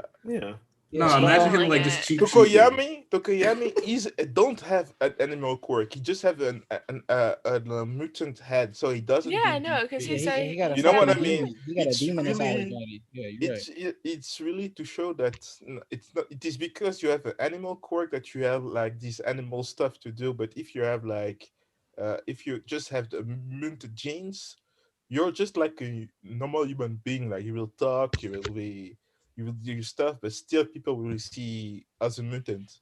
That's fucked up. One thing that I want to see Hori do is give us somebody who has a beak and just a beak, because everybody so far has a beak and human teeth.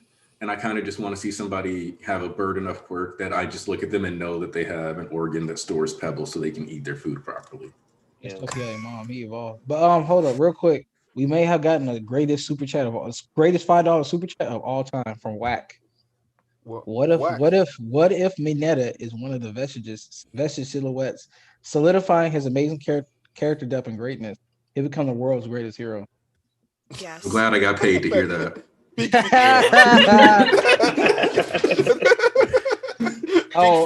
Since we sorry for the chat. I texted Rex, and he told me that he cooling today. He don't feel like debating. He just playing his video games. He Dommage. no You can malice. send me He an just essay. send you an essay. Yeah, tell him to send me an essay and I'll read it, and I'll use my Cornelius Hawthorne voice. I actually changed my layout at work to Cornelius Hawthorne from Community. So we actually have instant messaging at work. So it was literally like a picture of him in the wig and then I just like my status was maintaining follicular purity. But now my work layout is actually Aaron busting through the buildings, and it just says I keep moving forward. I'm just waiting for somebody in one of the other offices around the country to be like, "All right, bro, AOT go though." And that's me. For me right now, if we don't get for me right now, if we get enough main characters in the story that we don't need Deku right now. If he is in a coma, we can still see what is happening in the hospital. With Bakugo, All Might, and even Shoto, So yeah, what we need is more information. I don't know why Horikoshi keeps not telling us the whole picture. I don't know why he do that, because right now we really need that. He's really making us like hungry and thirsty for having these informations about the heroes that we know, our bros and sisters that fought against the PLF. We don't know where or how they are, if they're alright, if they're alive. We can't say that they're alive, but still, we have nothing. We have nothing. Like my boy Orca, King Orca. We don't know if he's dead or not. So yeah. I feel like they would have shown that though if he was. They would have shown him on the thing. With The Midnight. problem Oh is, my the problem is, Also- the problem is, We the don't know problem if is they haven't shown me anything though. That's the issue. That's the thing. That's the thing. Because Because you have to. they showed him with his body like limped. He was knocked. Yes. He was like bloody and all this shit. Yes. So where is he? There is he. It's just a flesh wound. A flesh wound. No, the thing, because for me right now, he doesn't. We say that he would have show us. He doesn't have to show us. That's the thing about it. He doesn't have to show us something. He can do it. Showed us that also later that he died just to a shock value. It is something. It is something. It is something that he can do, and it will hit harder too because we were waiting for this stuff, and we have resolved ourselves to say, okay, everybody does not know that bitch is alive, and then Horikoshi comes and hits you like, damn, these people are also dead. So you will think, no. Horikoshi, if he does that, it takes some balls to do that, but yeah. That's rude. That's Yo. rude, yeah. It takes some balls to do that. Just takes some balls to do that. Making people believe that some of them favorite characters are like alive, but then you show them dead. It's harsh. It's harsh. And I would love him to do that. If it will show that he in Japan, he's the one with the biggest balls in Japan because he focus on villains and not and on heroes, not that much. So Horikoshi has big balls there in Japan, but yeah, I need that. I need these little details there right now for me. So one of the things that I kind of like about though that like as I'm looking at this overall is that yeah, like you can argue that this is just the media, but like the aggression that like comes in with like the Todorokis as they're trying to like get into the hospital.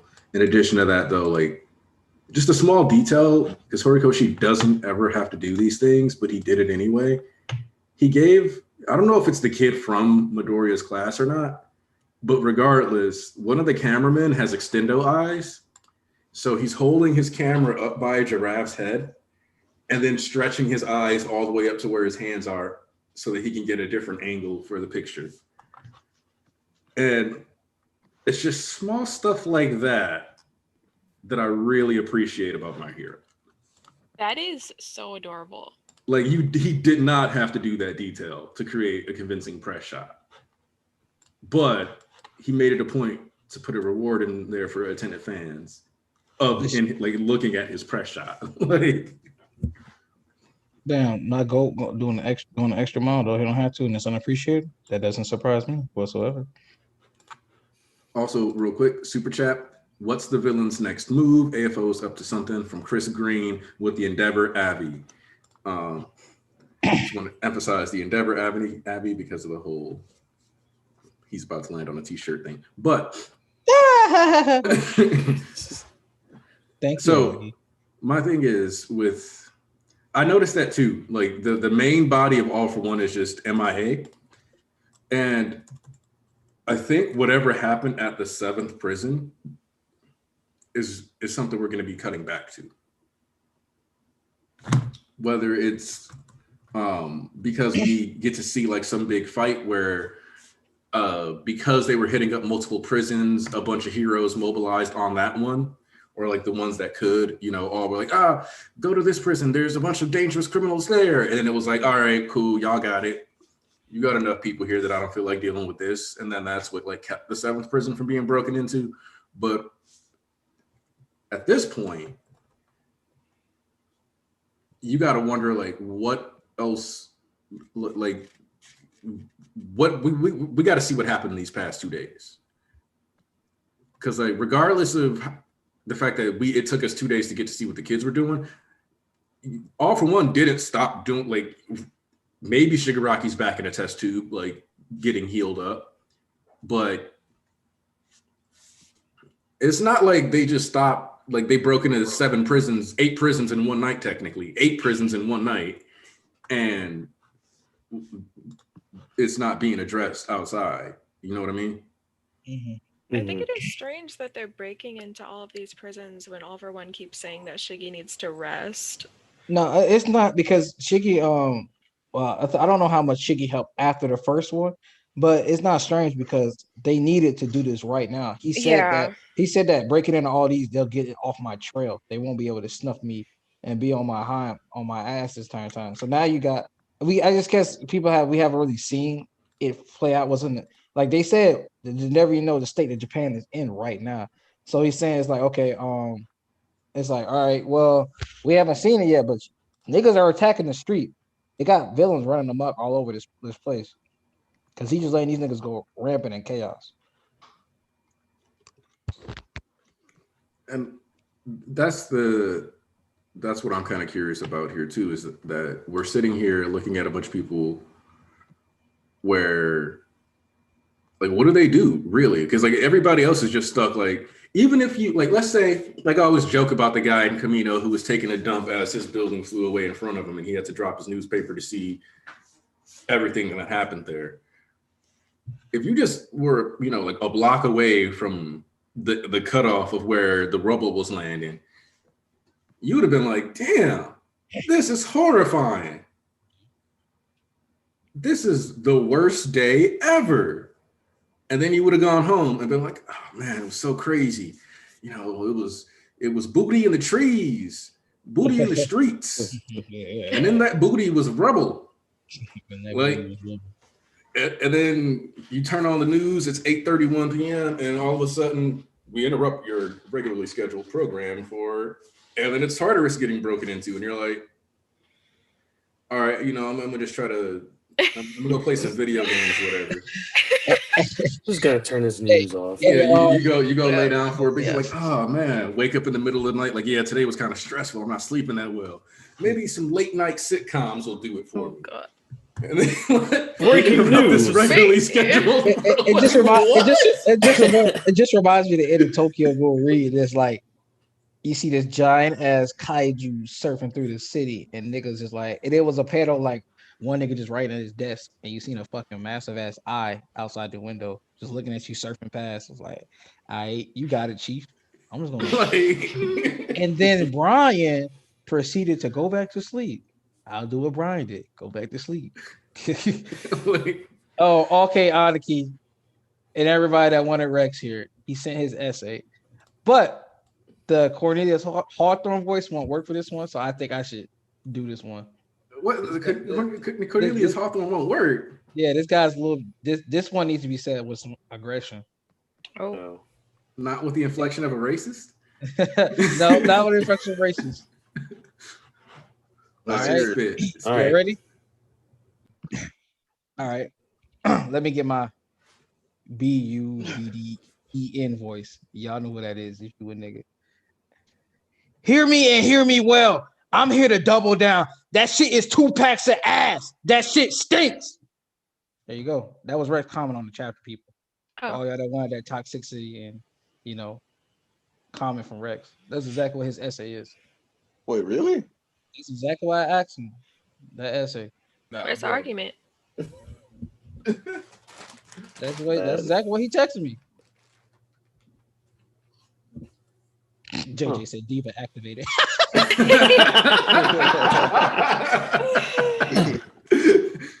So Rex doesn't have a reason to dislike it. Like I said, he didn't explain I'm that positive shit. it's the Shigaraki stuff. I don't know. I don't care. I asked him to literally explain it. He just kept beating around the bush like, oh, so nobody can call it ad. Like, bro, what's ass? Oh no, it's not just Midori and Shigaraki resting. All 4 of our boys are like, all 4 of the main boys, like the origin trio plus Shigaraki. Everybody's benched. Dobby too. And Toga. Dobby's been all the literally on both sides. Every pro hero that we've been following as one of the main representatives as characters benched. Every like the main heroes, like the origin trio, benched. Uraraka's MIA. Ida MIA. Right, like we got Ida and Uraraka missing. Origin trio benched.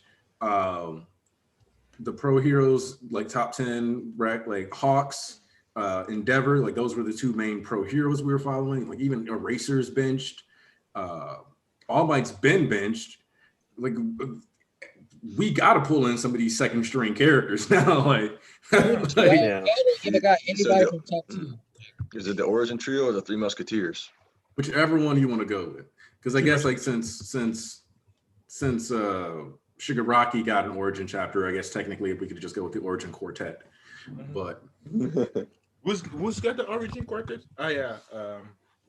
I swear to God, if I read this Black Clover chapter and it's mid, I'm gonna roast the fuck out of you in my chat. So you better make sure this shit's actually good. Not Uraraka cheating on Deku with Ida while he's in a cult. Son. No. Oh, you need to No, relax. that's slander in here. Don't bring that in here. Relax, Guys. son. Chill. Nah. I want to. Why not? Uraraka cheating on Deku with Ida. Why not, guys? That's gonna make some drama. Shit, nigga, you keep that drum. Yeah, no. Horikoshi went from slice of life to love stories. Damn, so it's gonna be some more. He's gonna be balancing a lot of shit. I love it because this time skip is on the horizon. It's getting closer and closer. I don't want to time skip right now. I want my information. I said getting closer and closer. I didn't say it was happening right now. Mm-hmm. As I was joyously celebrating. I'm excited. It's getting closer and closer. I cannot wait for this new drip for my kids. Oh my Lord. I need my kids showing out. I think who was I talking to Friday? And we was like, yo, and Momo put on had like We just got Majestic hat. a super and, chat. Majestic hat and the midnight goggles. Oh, Yeah, she God. gotta wear midnight. With the cake though too? Oh, stop. Oh. Please. Oh, And Chulolava made a super chat. And Aniki in BC right now, so I guess I'll handle that. So I got it. Oh. Andrew Lullavar. Gran Torino still being allowed plus students in their uniform is going to make a certain One Piece YouTuber upset. Wow. Damn. Y'all taking all these shots at Roger. I mean, I'm upset that Gran Torino is still alive right now. Yeah. As long as he does die. Yeah, as long as he does die, I'm fine with it that's right where now. I'm at. Like, as long as he dies. Also, if you're here, like the stream, just because like we got like 143 people, which is a new peak. So yeah, let's show that. Let's highlight that. First, I have a question.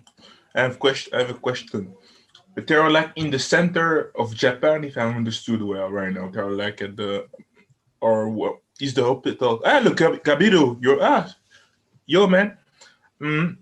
So for me, because I want to know if they have the school like closed, it is because it was the last close that they had before the war, because it might be true that they are just in the hospital, that they are just in the hospital since 2 days. You know what I mean? To protect themselves from the media and other stuff. You know, that's maybe they've been in the hospital, staying there, living there for 2 days. What do you think about this? You said the school closing down. Yeah, the school's close was the thing that they before that they went to do the war. That was it has the most chance that it were the only clothes that they had before putting on their costumes. Agree. That sounds like that sounds logic for me that they're just been staying there in the hospital since that they never went to school back. They're just like in the hospital waiting for the other ones, spending their day there, because most of them were also hurt in some kind of way, you know. If you look at Kirishima's face, he still looks dirty. Yeah, Kirishima, Momo. Sato. Yeah. They Like didn't the- sleep at all. I think that they didn't sleep at all. You Yeah. you feel that they're traumatized. They just They just Like- some of them just seen a fucking teacher dead on the ground, laid out like a Yeah. body. I'm The other assuming thing, so. though, is regardless of whether or not See it it's in been their like 2 face. days later, Yeah. why the fuck would they just like you think they didn't bring a change of clothes? Like you think they were just like, all right, I'm going on my hero mission, and they didn't have any like extra clothes like at their offices or anything like that. We've seen they carry the stuff in a suitcase. Yeah, that's what I'm curious about. I'm like, why? I'm curious what the fuck these kids are looking like they're about to go to fucking chemistry in the next 10 minutes. Like they don't look like that. They look like they're wearing their clothes, but they look down bad. Oh, yeah, they look bad, but I'm just talking about the clothes. They I'm like, definitely look like they were back at school though. Well, I don't know. Guess what? It's a lot of stuff, so I'm just gonna wait. Yeah. Like Yeah, I have no reason to judge it off. I have no reason like- to judge it off of that. It's just more like I'm just curious. yeah, curious. Like you said, and never can let MHA put all the ingredients in. I mean, unless that's the only way they were able to get back into the hospital, like that was their identifying thing, is like wear your uniform or whatever. But it's a possibility. Yeah.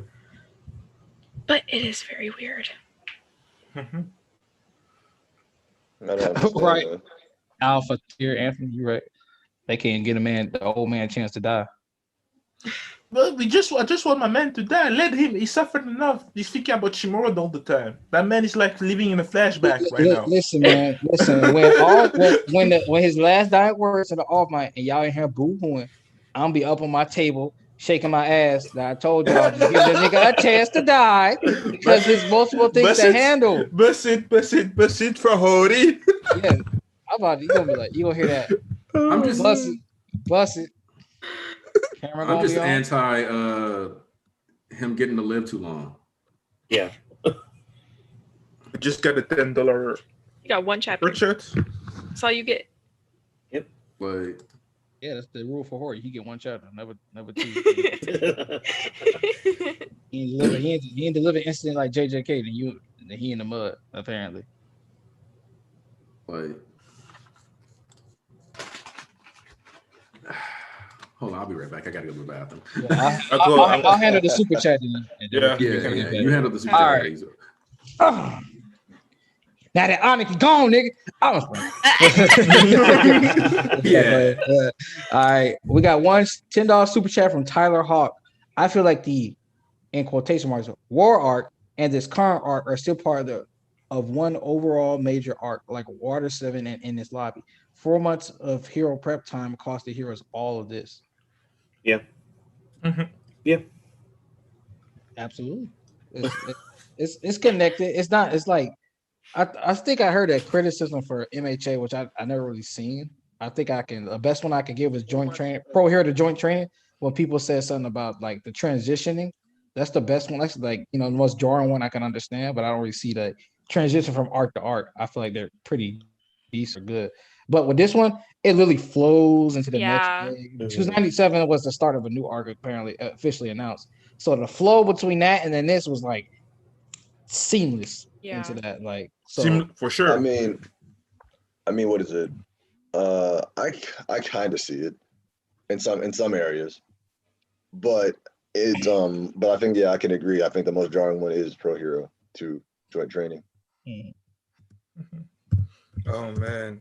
I gotta buy a few, so it is what it is. Just thinking about how this arc brings so much potential for the story, because Horikoshi keeps us in the dark for the situation between All for One and Shigaraki. I thought that we would have like a confrontation between All for One, the Vistage for One, and All for One. We didn't get it. He keep us in the dark for the moment. He waits. Yeah, He overall, wait. I was surprised how we didn't get that much at all about Yes. what happened in the prison and with the villains. Hey JJ, I appreciate you putting this back up. So JJ pointed out that the kids most likely didn't go back to school within a two-day skip. We seen Hero Killer, Overhaul, Endeavor Agency arc that the kids only have their hero costumes and the UA uniforms during the internships and wear them to any formal event, i.e., a funeral. Damn, folks died of horror for no reason. Damn, can't say I'm surprised. Mhm. My nigga in the bag, I'm not surprised. Oh yeah, I forgot about that wandering soul. Ah! Oh man. Man. Yeah, I want to give thoughts because I was real concerned about, questioning why they were in the uniforms in the first place. Yeah. I mean, Do you no, think I you might don't have? know. I mean, Right, actually, they could be. They just buried Kiyama at midnight, because remember that having would them also say fit that. with the conversation between Aizawa and President Mike, right? Oh, Mhm. also Yeah. another super chat, bro. God damn. Okay, Okay, Tyler yo. Hawk. I see you dropped 20 band. Okay. Whew. I had to bust it. Nah. One super chat, one Tyler Hawk. One $10 super chat for Tyler Hawk.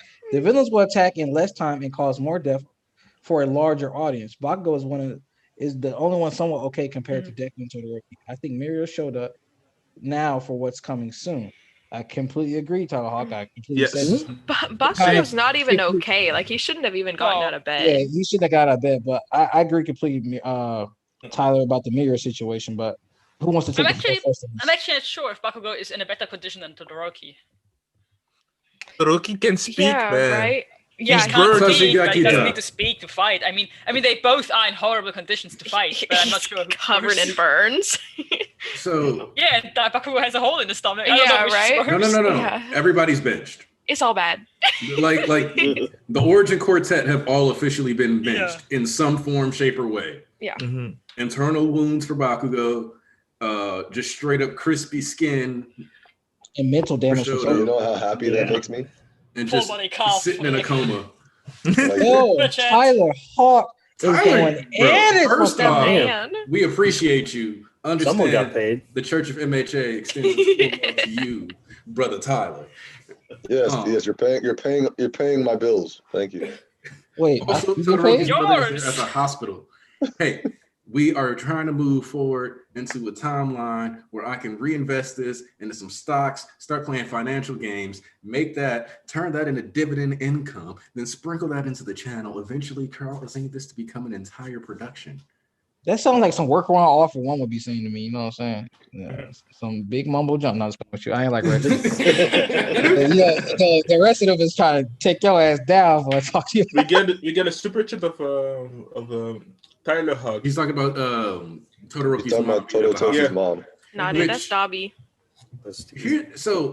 Which this makes it the first chapter in a while that we've actually gotten to see, like, well, actually not. We might have gotten to see every single Todoroki during Dobby's dance. I think we did.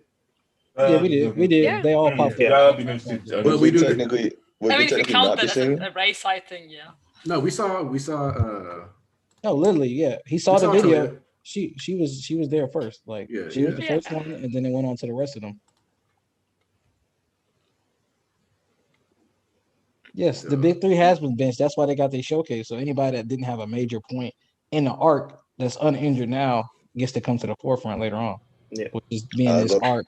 I need And Ida to do that's something. true. When I think about it, we didn't see Annie Voice too. Annie Voice was with Uraviti. I ain't say all that now. I ain't saying nothing Hey, about the if that bum is finally dead, let's go. Turn that up. Who? Oh, no. I ain't say that Hold about up, hold Coda. up, Wait, hold what up. bum? Who is he talking about? Real quick. I wanted to address something. Hold in the up. chat. Oh I do yes, not- no, no, don't take it back. You're spitting. Opens a Yeah, don't spot take for it back, you're Shinzo. right. No. I don't equal capitalism. I just understand that that's the game we got to play. It's the one we live in. You know what I mean? Hell you Yes, did. I agree. I ain't playing But- with you. But as for that, yes, no, I'm with him. I hope if Coda is dead, this goes from a 9 out of 10 to a 10 out of 10 arc. Instantly. Murk that bum. 10 out of 10. Damn, niggas want their hair. Listen, Need Andrew. Need Coda axed. Adriana. Every week, everybody want the next chapter as soon as possible. Yes. Hey, look, that's the beauty though, right? Like on one hand, because It's a curse and a gift. like exactly, like on one hand, it's nice that people are like that, like I want to know what's happening. I want to know what's coming next. Yes, another one joins the light and embraces Jigo Karaku. Oh. Oh, then, oh yeah, you should have. You would have seen what I tagged you on because everybody, all of our group chats are pretty much reading that shit. Word. Yeah, except me. Yeah. I got to chapter 35 yesterday. What is it? I'm sorry. It's Viz's fault. It really is. Read on that fucking website. It really is their fault. Like, you need to be fucking Yeah. body shotting those niggas, dog. It's really their fault. Because I would have been way further. I'd probably be caught up right now. Because that shit was. I think I got chapter 10 or 13. That shit was fun as fuck. It's just literally read on the site. Yeah, I read chapter 1 and I liked it. Yeah. The problem is I don't want to read on the fucking site. My man laid down, posted up, cozy, talking about like, if I had to read on the site. And he still sound crisp. Let's go. That shit is Bigo Karaku chapter is legitimately the best ending I've encountered in like a good while. Like a good while. Oh, word? Yeah. Like, actually, that's like how you actually tie up like people's plots. Did it have how many pages was it at the end? It had a standard like 22 pages. It was like 20 pages. Damn, they must have been the It's good. I'm really happy for you, man, for sure. Yeah, same here. Ain't nothing like a good ending. Yo, listen. Tyler. You stay at, cuz. My nigga just dropped $30, bro. Damn, Super Chat needs more characters to hire you donate. I'm tired of splitting this up just to make my points, Lo. Hope y'all enjoy your Sunday. Thanks, bro. Thanks, Tyler. Oh my God. Thank you, Tyler Hyde. Round of applause. He donated 4 times because he couldn't have his whole point out there. And then he made another donation just to make a point about donated so he could make his point. Yo, Tyler, we finna send a message to YouTube and talk to these niggas, dog. I got you. Don't worry. So I would like to know from the chat, where do you think that the story goes right now? I just want to read your reaction about this right now. That you know what? That's an interesting topic because, like I said again, on Friday we were discussing something, and I noticed what the biggest fear when everybody's talking about MHA, it always be some outlandish concerns. I just noticed that what it is that MHA fans are kind of a little bit too spoiled so far, so that you know what's going to happen, but the way Horikoshi executes it is so great, and that in that sense that you feel safe and comfortable when you know what's going to happen. Now that nobody has any clear picture or indication that other than that 100% that everything 100% everybody should be agreeing on is All Might's dying. Okay, everyone, whether you had the different like time skip, no time, this that, and other, we know All Might's getting out the paint. That's one thing we can all agree on. That's like the only thing we actually know. Everybody should be agreeing on, but everything else is we're so in the dark that people have these fears and they're coming from not the place of Horikoshi, they're coming from everywhere else. And it's that he's lured you into this comfortability, and now that he's taking these more risks, which he's already set up to fall through on and come through on, it's just that people don't know what's going on, so they're really scared and that skepticism. Like, I kind of understand, but at the same time, at this point, it's just like almost 300 chapters. It's really getting draining at this point. Like, I really struggle with this shit like every week. It's like, so I would like to read some reaction. So, like Tyler Hawk said, I want to learn more about the new villains. That's a true fact. 6 years, you gotta trust me. I feel attacks the hospital. Okay, Chris Green. You want to attack the hospital? Yeah, like I said, it is one of the biggest targets that you can have. Everybody is there, so I understand why you think like this too. I don't know where the story is gonna full of question marks. Yep, me too. Will be bullied because of his father. Todoroki will be bullied because of his father. Yeah, that's true. That's true. That's true.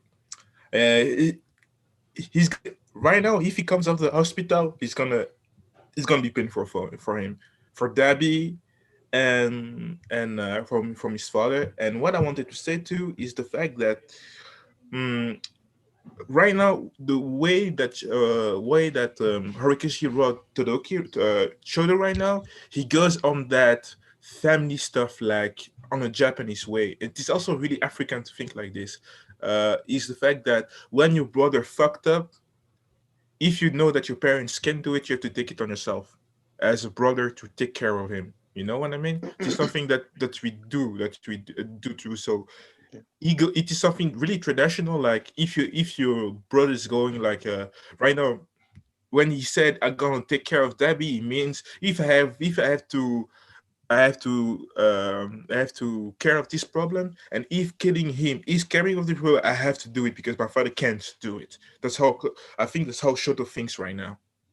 That's what I And was saying earlier. Is that Shoto is like, nope, I got to do it it's because, especially the other reason that plays into this also is the part about Star Servant, where he's like, his shining light becomes the dark.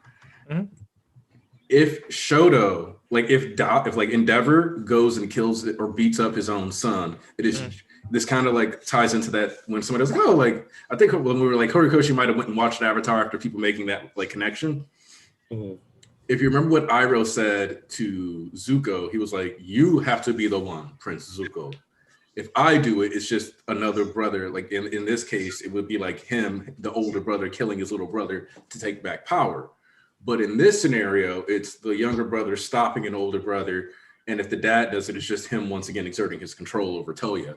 So there's that too, where there's like a mental catch-22 for Endeavor, where he doesn't know how to feel about, and he doesn't want to invalidate his son's behaviors or feelings, but in the same and that's the same thing that like causes him to like hesitate with ending, because like as Sayas put out, yeah, it's a little selfish to be like, well, if I invalidate his feelings, he might not ever talk to me again. But it's also like, at least he's thinking about their feelings. Yeah, of course. So it's like this weird, because he's so like caught up in like not only how Toya feels, but how he feels about their past together. He's got to process all of that. Whereas Shoto is like, this is a fucking mess, and we got to get rid of it. Like, Yeah, I think about with Endeavor, it's also not just that he wants to doesn't want to invalidate Toya's feeling. It's also I don't know. I don't think he knows how he himself is supposed to think about it, because I would assume if your son comes back only to try and kill you, to try to ruin your life, there's a part of you that feels really, really really bad dread at the idea of your son coming back. And I think there's East. I'm getting a lot of. I got you. Thanks. All right. Yeah. Anyway, I would think that if your son comes back to kill you or to harm you or to really destroy your life and to destroy everything you still hold dear, a son you basically already buried and grieved for, there's a part of you that probably dreads the fact that he's back. And as a parent, to not know if you're supposed to feel happy that your son's alive or feel horrible that your son's alive, I think it's something where you just. What do you feel at that point? Do you? For myself, I will say that for me, I will say that Endeavor is happy to see his kid. He is shocked the fact that I think that he will see it like a way to redeem himself, trying to save him. Like it is like what Cantarino said to All Might. Like right now, if you want to save that kid, you won't see him as a villain, because he's the grandson of Shimura, but he is a villain. You know what I mean? And I think that situation will be also portrayed by on Endeavor. That's why right now Shoto will take also the same way as Crunchyroll took about how he said, I'm gonna take care of this because I see him as a villain. And right now, Shoto see his brother as a villain. He said himself, that man doesn't give a fuck about his own body, his own life, and the life of others that he loved too. So right now, Dad can't take care of this. I'm the one who have to take care of this, because he understood that step.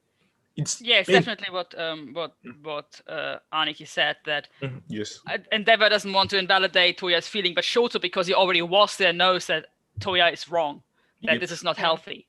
He knows that because he was there. And guys, do you remember when Todoroki was fighting in the first season against these villains on the UHA arc? He was not scared to kill people there back then. He was not scared, and he said to that guy, "If you move, I'll kill you right now." That's what he said back then. all the lines, So Shoto was on that path of rage, like he said, like on that path of rage. And Ryan and Dabi is the example that he could be if he has stayed on that path. Yeah, That's continued beautiful. to the very far. Yep, and that's beautiful to see that the parallels between Like, there's still brothers. part of me that really just doesn't want to compare Shoto's anger with Mhm. Toya's murderous tendencies. I just don't want to compare it, but definitely the feelings are the same. Like what Yes. brought this reaction? Yeah, for sure. I understand what you mean, but yeah, it is a step that Shoto didn't took back then, and in the way that he's right now, the way that he's thinking right now, that line about killing someone, I hope that we will see. I will see that he will start to think about this.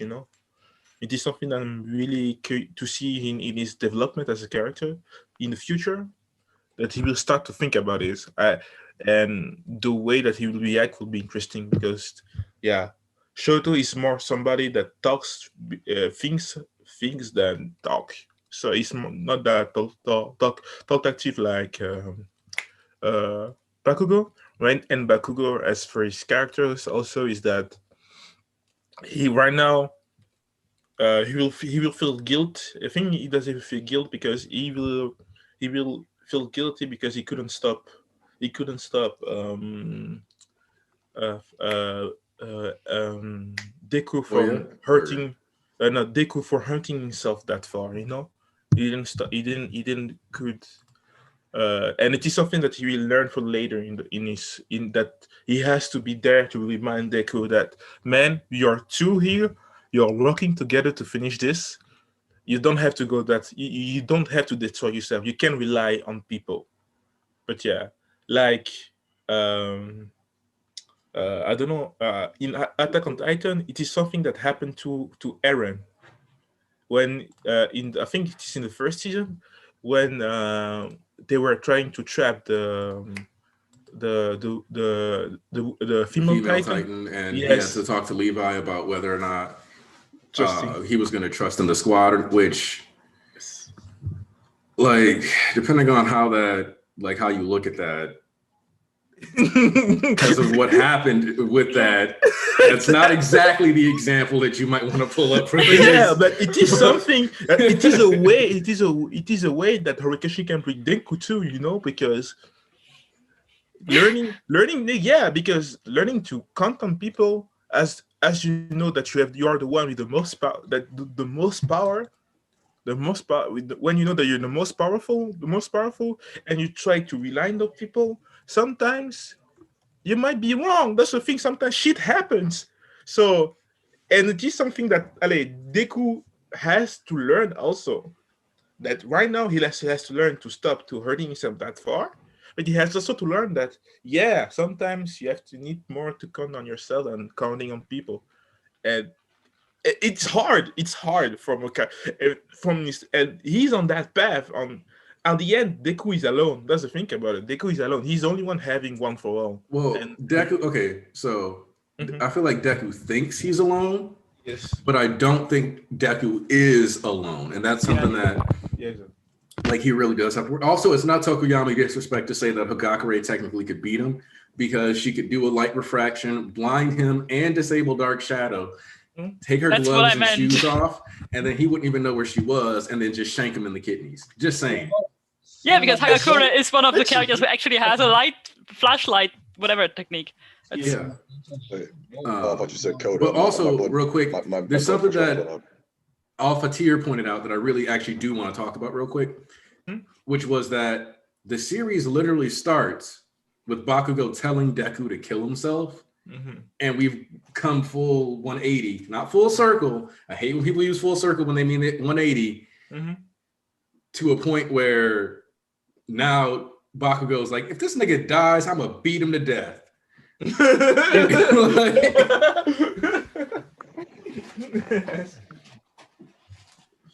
So this is also one of those things where how the fuck you gonna slander Bakugo and say he didn't grow? Like how? How? For those of you who like tried to cling to that notion, I bet you feel dumb. Sure. And Yeah, should. Tokoyami he wasn't in the chapter. Like Kaminari, they must be hurt. A lot of important characters, a lot of important class characters were in the chapter. Tokiyami is all right. You know where he's at. He's with Hawks, some bitch ass Hawks. Hawks. Of course. Yeah, but we're like Bitch-ass Uraraka Hawks, and man. Fluffy and Ito. Locks. Calling locks, bro. Yo, yeah. Because from what I see right now, from what I understand, is that the rescue type heroes like Uraraka, Anivoice, and Tsuyu, they are not in the hospital. They must be somewhere else right now. That's what I think right now. And the people that were on the front, the whole team at the front with Momo and her team, are in the hospital. So the question is, so many stuff. The question is for me is what's gonna do Horikoshi, because we know the Uraraka Deku stuff, So Wait. What? No, I'm just. Yeah, Could they still be doing rescuing?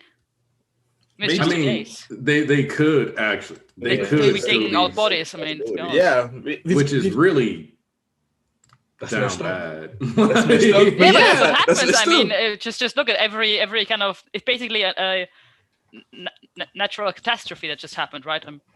They'd be digging out bodies like a week after still. Yeah. You're Listen, right. I would actually. Well, I actually wasn't argue- assuming that the people missing are dead. I was assuming that the people missing are missing for a reason, though. Yes. I mean, I was gonna argue that the reason that they would be still rescuing right now is because there's fucking like seven prisons worth of villains running the streets. Yes. Mhm. Yeah, and all these villains are back on the streets making rabbit. Right now the society is the news Crumbling. crumbling.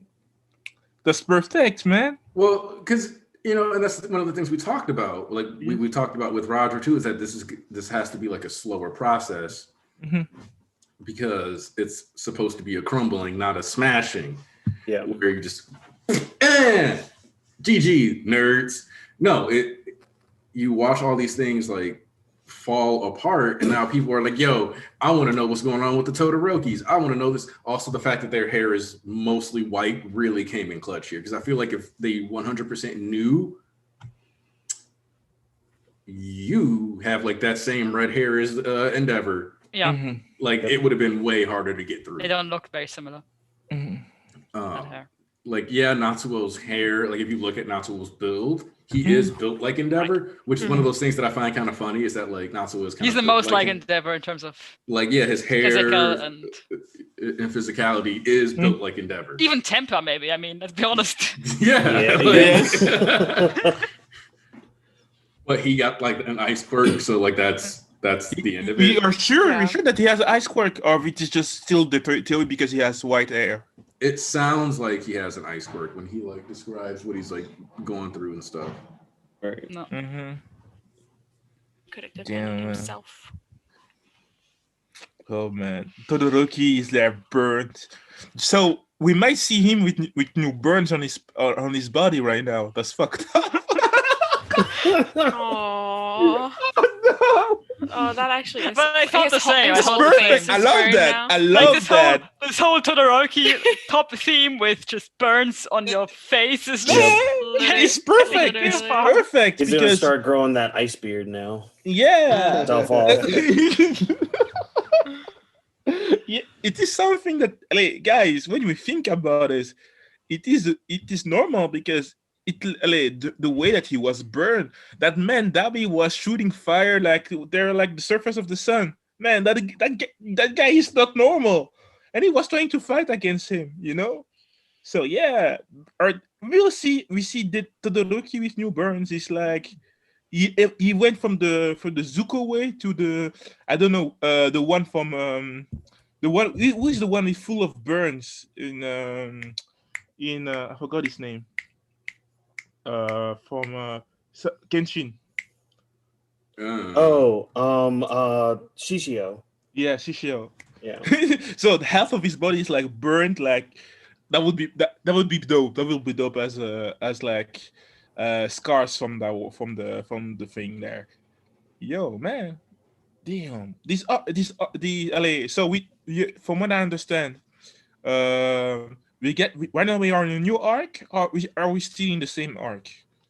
Somebody asked that in the chat. Actually, they were positing that all of this is one arc, and with the way that this, whether it's all one arc or not, it's all going to be in season 6. See, Yeah. I was saying it was all one arc until, of course, the editor said no, it's not. Wait, did the editor say that like after the last chapter was like this is a new blah blah blah or something like that? They said it was the start of a new arc. Yeah. It was like he said that after 297. Oh well, Flo. By the way, regarding which students were where. No, come on the stream. Was bro. I the only one who was surprised that Kirishima was a Todoroki, not with Bakugo? So what? It's like, Oh yeah, that was a I little. don't know. I that read was that. a I was like, little why is weird. Kirishima not with I'm like, wait, Bakugo? why is Kirishima not with his bro? Well, I think with this he's one it's also more from the like member. Yeah. Even the name of the arc is aftermath of the PLF war. Man, this aftermath is explosive. I actually found it interesting because I think the characters with Shoto are, I think, Momo, Kirishima, and Mina, and I think there's somebody else. Shoji. Yeah, Shoji Shoji. and So Momo. basically the Midnight Squad, right? The Yeah. people that were most essential in. No, Sato was what? Yeah, but Sato wasn't one of the key players. He switched up. Right. Like Sato wasn't as important as these ones. Like I was thinking maybe they bonded after this and that therefore stay together for. Well, my thing is the way I view Bakugo not being Kirishima not being with Bakugo. I mean, it kind of makes sense because the others just went to check on him again. He just really woke up. It's like I would go see my friend who's, you got to balance the time because if my best friend was awake, my best friend, my bro, of course I'll be with him most of the time, but I can alternate and switch because Bakugo wasn't awake at that point yet. And then, Kirishima, we don't know what shit Kirishima's doing with featuring the Fat Gum in them. So that kept him somber because he would have been better to be able to hold him back from going to see Deku. Oh yeah. So it's like Shoto was already awake before that. He was already awake for probably a day or two or some hours. Bakugo, they just randomly went to see Bakugo like, oh shit, he's awake now. Like, what I'm saying? It's not like he had been awake. Shoto was already awake, so they're all still friends, so you can balance it out. One of the things that I was just gonna point out though, is that it's literally the page opens with 2 days later, you see him blink. The wide shot in the hospital room is him sitting up. It's completely empty, and he's looking around, and then that's when he takes it off, and he's like, "Ouch!" as he's taking it off. But you see the shh is coming from off screen, and then that's the kids coming into the room. So it's literally they were like, "Hey, somebody go check on Bakugo," and they happen to pop the door open, and they're like, "Oh shit, he's awake!" Yeah, so I understand. I'm not talking about you in particular, saying, but I heard somebody told me people were really trying to make a big deal of it. I'm not talking about you, like I said, not talking about you in particular. I understand, but other people, there's somebody said other people were trying to make a real big deal of why he wasn't there. I'm guessing that's the. Well, apparently people were making a big deal about the whole Mineta thing being right there. It's a Mineta. Why? What's wrong with me now? What? The fuck? Yeah, they were just like, why Mineta is is being a good boy. Yeah, I'm just like, he's just trying to be good. He's just, These niggas are And weird. people always bro. make a These big niggas are deal about really Mineta weird, getting bro. any Yeah. screen time whatsoever. He's These niggas still are a weird, good bro. friend. The guy that right now, for me, Mineta right now is the most. He's worried the other three. I think he think more about Deku because Deku him have are more friends than have more friendly relation with him than with the other guys. But I think that they can't see him because right now he's in a coma. So Well, that's what Mineta's comment even reflects, though. He's like, "I'm so glad that you're alive, even if you are a punk." He's like, "Yeah, you're rude. I'd be great, but bro, Want you to were die you were anyway. out there. You were in them streets. yes, You was in them streets, son." That's my thing is okay, you can sit it's a multitude of things. It's realism mixed with narrative points. All Might be in a Deku's bed makes for the perfect sense how guilty he is because he has the strongest connection to like narratively.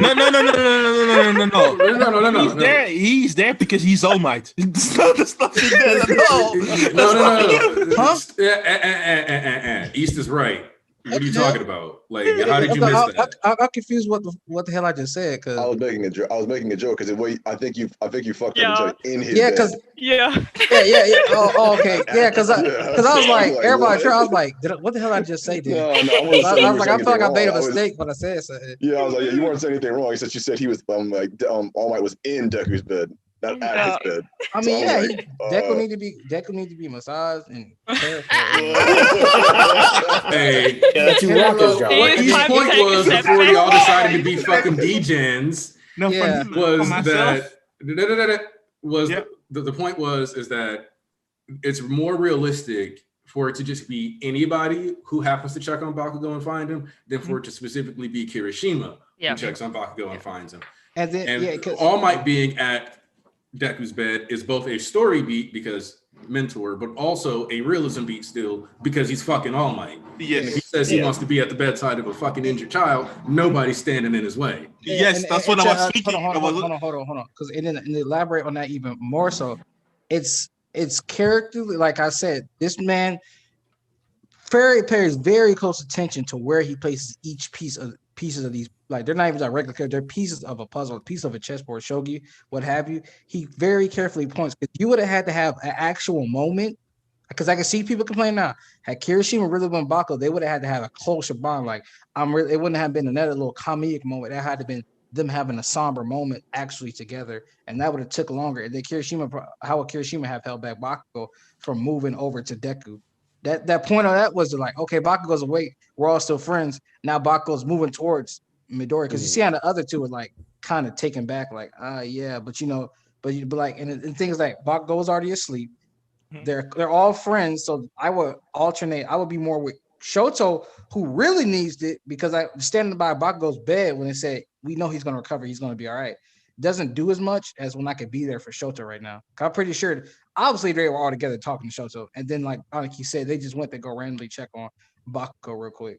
There was no need for Kirishima to actually go there, like anything like, yo, bro, I know you're going through this shit right now, like, you know what I'm saying? And then all my, of course, narrative and in story, like Midoriya is his child. He was responsible for that. He gave him this burden, and you know that nigga feel guilty because it's All Might's fault that Deku was necessarily in here. Like, it's going to be looked at like that. Like, yes, Deku did what he did, but like, you know how All Might's going to be. Had I not given you this power, you would not have to be in a fucking coma, essentially. Like, He's the you one know, we know how this is going to go. This is their real life. If like, I mean, he also promised his mom he was going to take care of him. I was going to say that, Also, want to factor in that it's not as weird for Kirishima to be with Shoto when you also factor in that Kirishima was one of the USJ kids along with Shoto when, you know, they were like pulled up and he almost smacked the shit out of Shigaraki, which, hey, I mean, he made Shigaraki dodge instead of just grab him and kill him. So give him his props there. And then you remember he was also, again, a part of the Kamino team. So it's not like they haven't had previous, you know, like, so Kirishima making sure to be here for the one that's awake at least. That to me sounds even more in character because it's like he's gonna be like, I'm gonna be a bro. My bro needs me right now. Yes. My other bro will need me later. Yeah. Yep. Right. And also he knows how Bakugo thinks. Bakugo right now, it's not he's not the guy who he loves that people comes to him like, hey, how are you, man? He knows him, you know. He know that the person that needs the most help right now is the guy that he just learned that his brother is alive, that his brother who killed 30 people. His brother is the one that attacked his friends back then. That his brother, that person is the one with the most, who's most in need right now, and he goes to him. That is that is typical. You can expect this from Kirishima right now. So yeah. I think that people are just like they have like headcanon chips, you know, or that's the thing that why they try to make sense or making weird stuff right now. No, I mean there's two sides to those. It's like people with the headcanon chips, and then people like the reasonable people like Sayas that were reasonable, like, well, I kind of wonder why Kirishima was here. and then we talk about it. And I she's didn't like, wonder okay, about it. Just Yeah. felt no, I'm not saying like I'm like, you're kind of curious, and then we explain like, okay, it makes sense. The other people on the other side are just those headcanon shippers that wanted that other shit.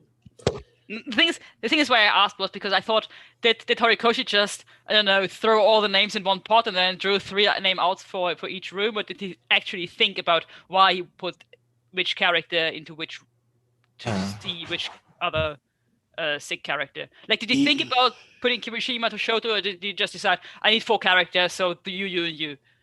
No. I Definitely think, thought that. I really think when Horikoshi, it can be either way because the way that he works in the details, he might be the one to think about what character has to be where.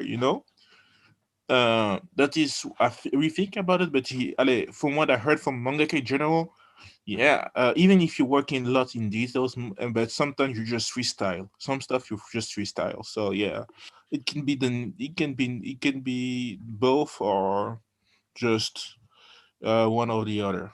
Yeah, It's For just a example, thing. if it's These are maybe too like a carefully subtle planned. hint. Oh, sorry.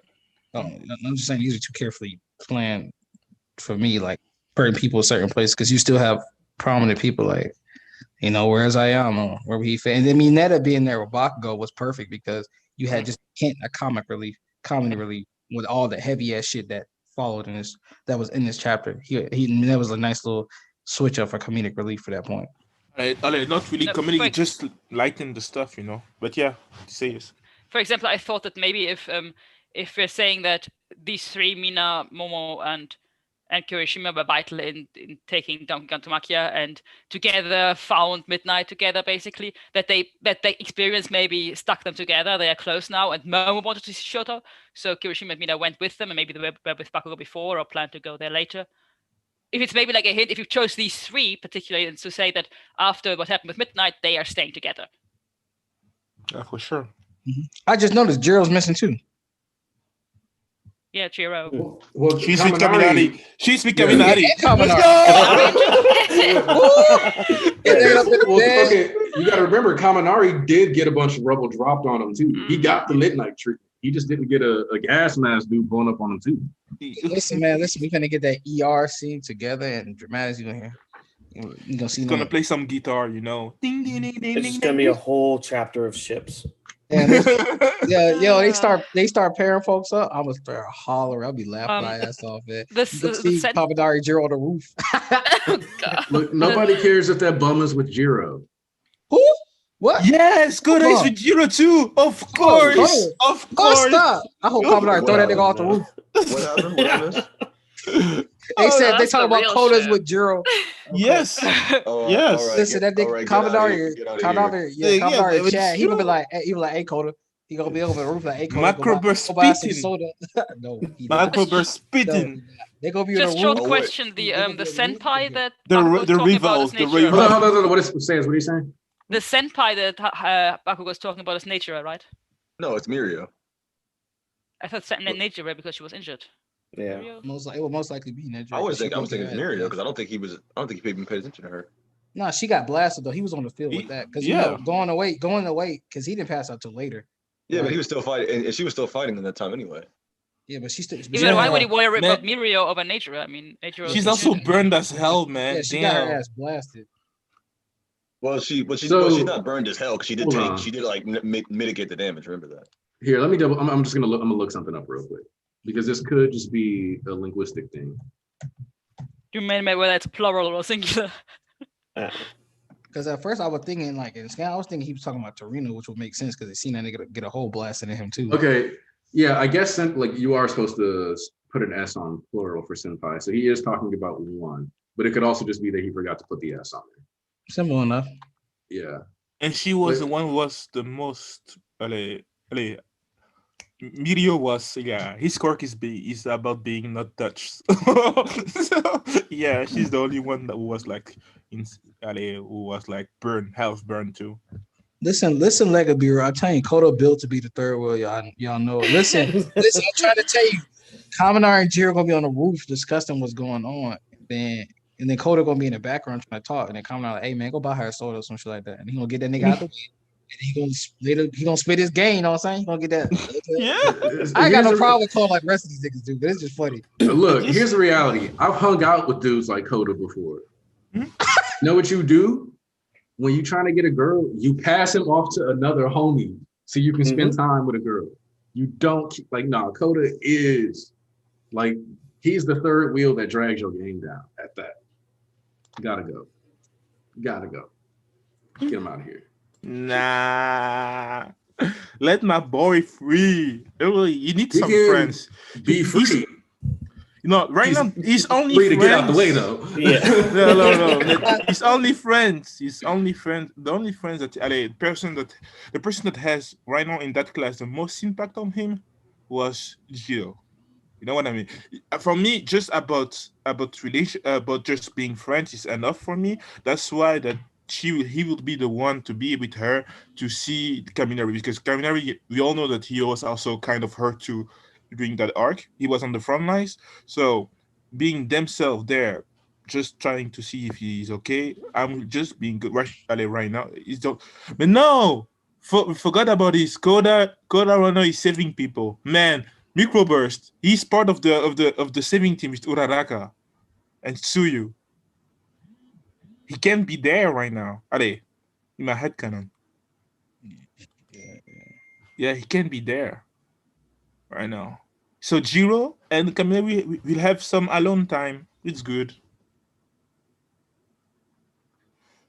Koda is a furry. It's canon. Yeah, he's got his animal friends. He's fine. Bum. That's canon. Oh man, guys. Oh man, Koda is my headcanon for Koda is that I love his quirks, and his body, like his mutant body must have a big effect on his story, because having the quirk to talk to animals, you think that you will talk also to people a lot in general, when you can speak to people and when you can speak to animals, you can be being the silent type is not really the way I would think about it myself. But having a mutant quirk, yeah, man. Your only friends becomes animals, bro. People will be scared of you. They will mock you too. So, yeah. Just mid. Just let my boy be, really. So I let him be when he's in the grave. Haters, guys, look at this. We got haters on this call. We got haters. Is it haters or are we just being honest? No, let's do that, keep bro. Yo, man, respect man. I'm judging him. Yeah, not judging him. We're just being honest about his bum status. No, That's not hate on this is him. why Americans have problems. They don't respect people in general. Damn, let them be. Damn, how did we get to this? Yeah, well, I agree. Trying to make it about America. Jeez. The thing he did with Frozen Heroes Rising. I know. I'm just joking, but let's discuss the world to come, man. The world to come. I don't know. Right now, I just want to see the UN saying to Japan, "What's up, niggas? What you're doing there? Is it fun? Do you want some? Do you need a hand? You I can just pay for us." once laughed to see such a casual tone on the UN meeting. I The UN saying like France or Russia would be the best. Japan, our history, Oh, Dixon, you're French. Nice to know that. No. Man, that's painful, bro. Oh, man. I'm a Belgian. That's why, too. You're bro. French? I'm Belgian. Belgian. No, I know you're Belgian. Yeah, Dixar 6 is a French guy. Welcome to the chat, man. We are with 3 Europeans right now. It says. Who's the third? No, Dixar 9. Dixar. Dixar 6. Not Dixar 9. We get Canadians on the chat too. That's true, because I saw some Canadian dollars. That was fun to see too. There's 3 Europeans, but 3 rein Anrainerstadt. Wow! Wait, Wow! What'd she say?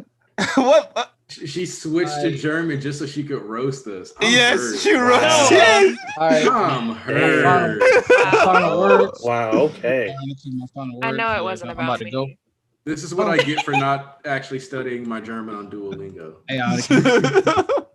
Uh, Hey, Aniki. All right, I'm about to go. Oh, really? Yeah. Final words, real quick. Me, you already know what it is. God 10 out of 10. Horror to go. That shit ain't never changing.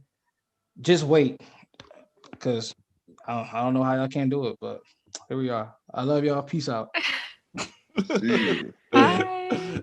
Bye, man. I thought to hear some Hell Hurry before I leave. Hell Hurry, guys, on the chat. Yeah, I thought he would have like thrown one out too. Actually, real quick though, does anybody actually have any more points that they really want to get across? Right now, no, I think mine are over.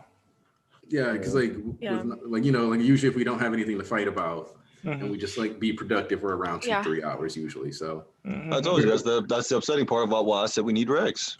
well, like it just is what it is. Sometimes people honestly, since like some people are afraid to watch the streams anyway, it kind of works out when they're a little shorter. I feel like people are a little less scared, and they're like, well, I mean, I don't know why. Like that's perfect. That's perfect background for when I'm working. Mhm.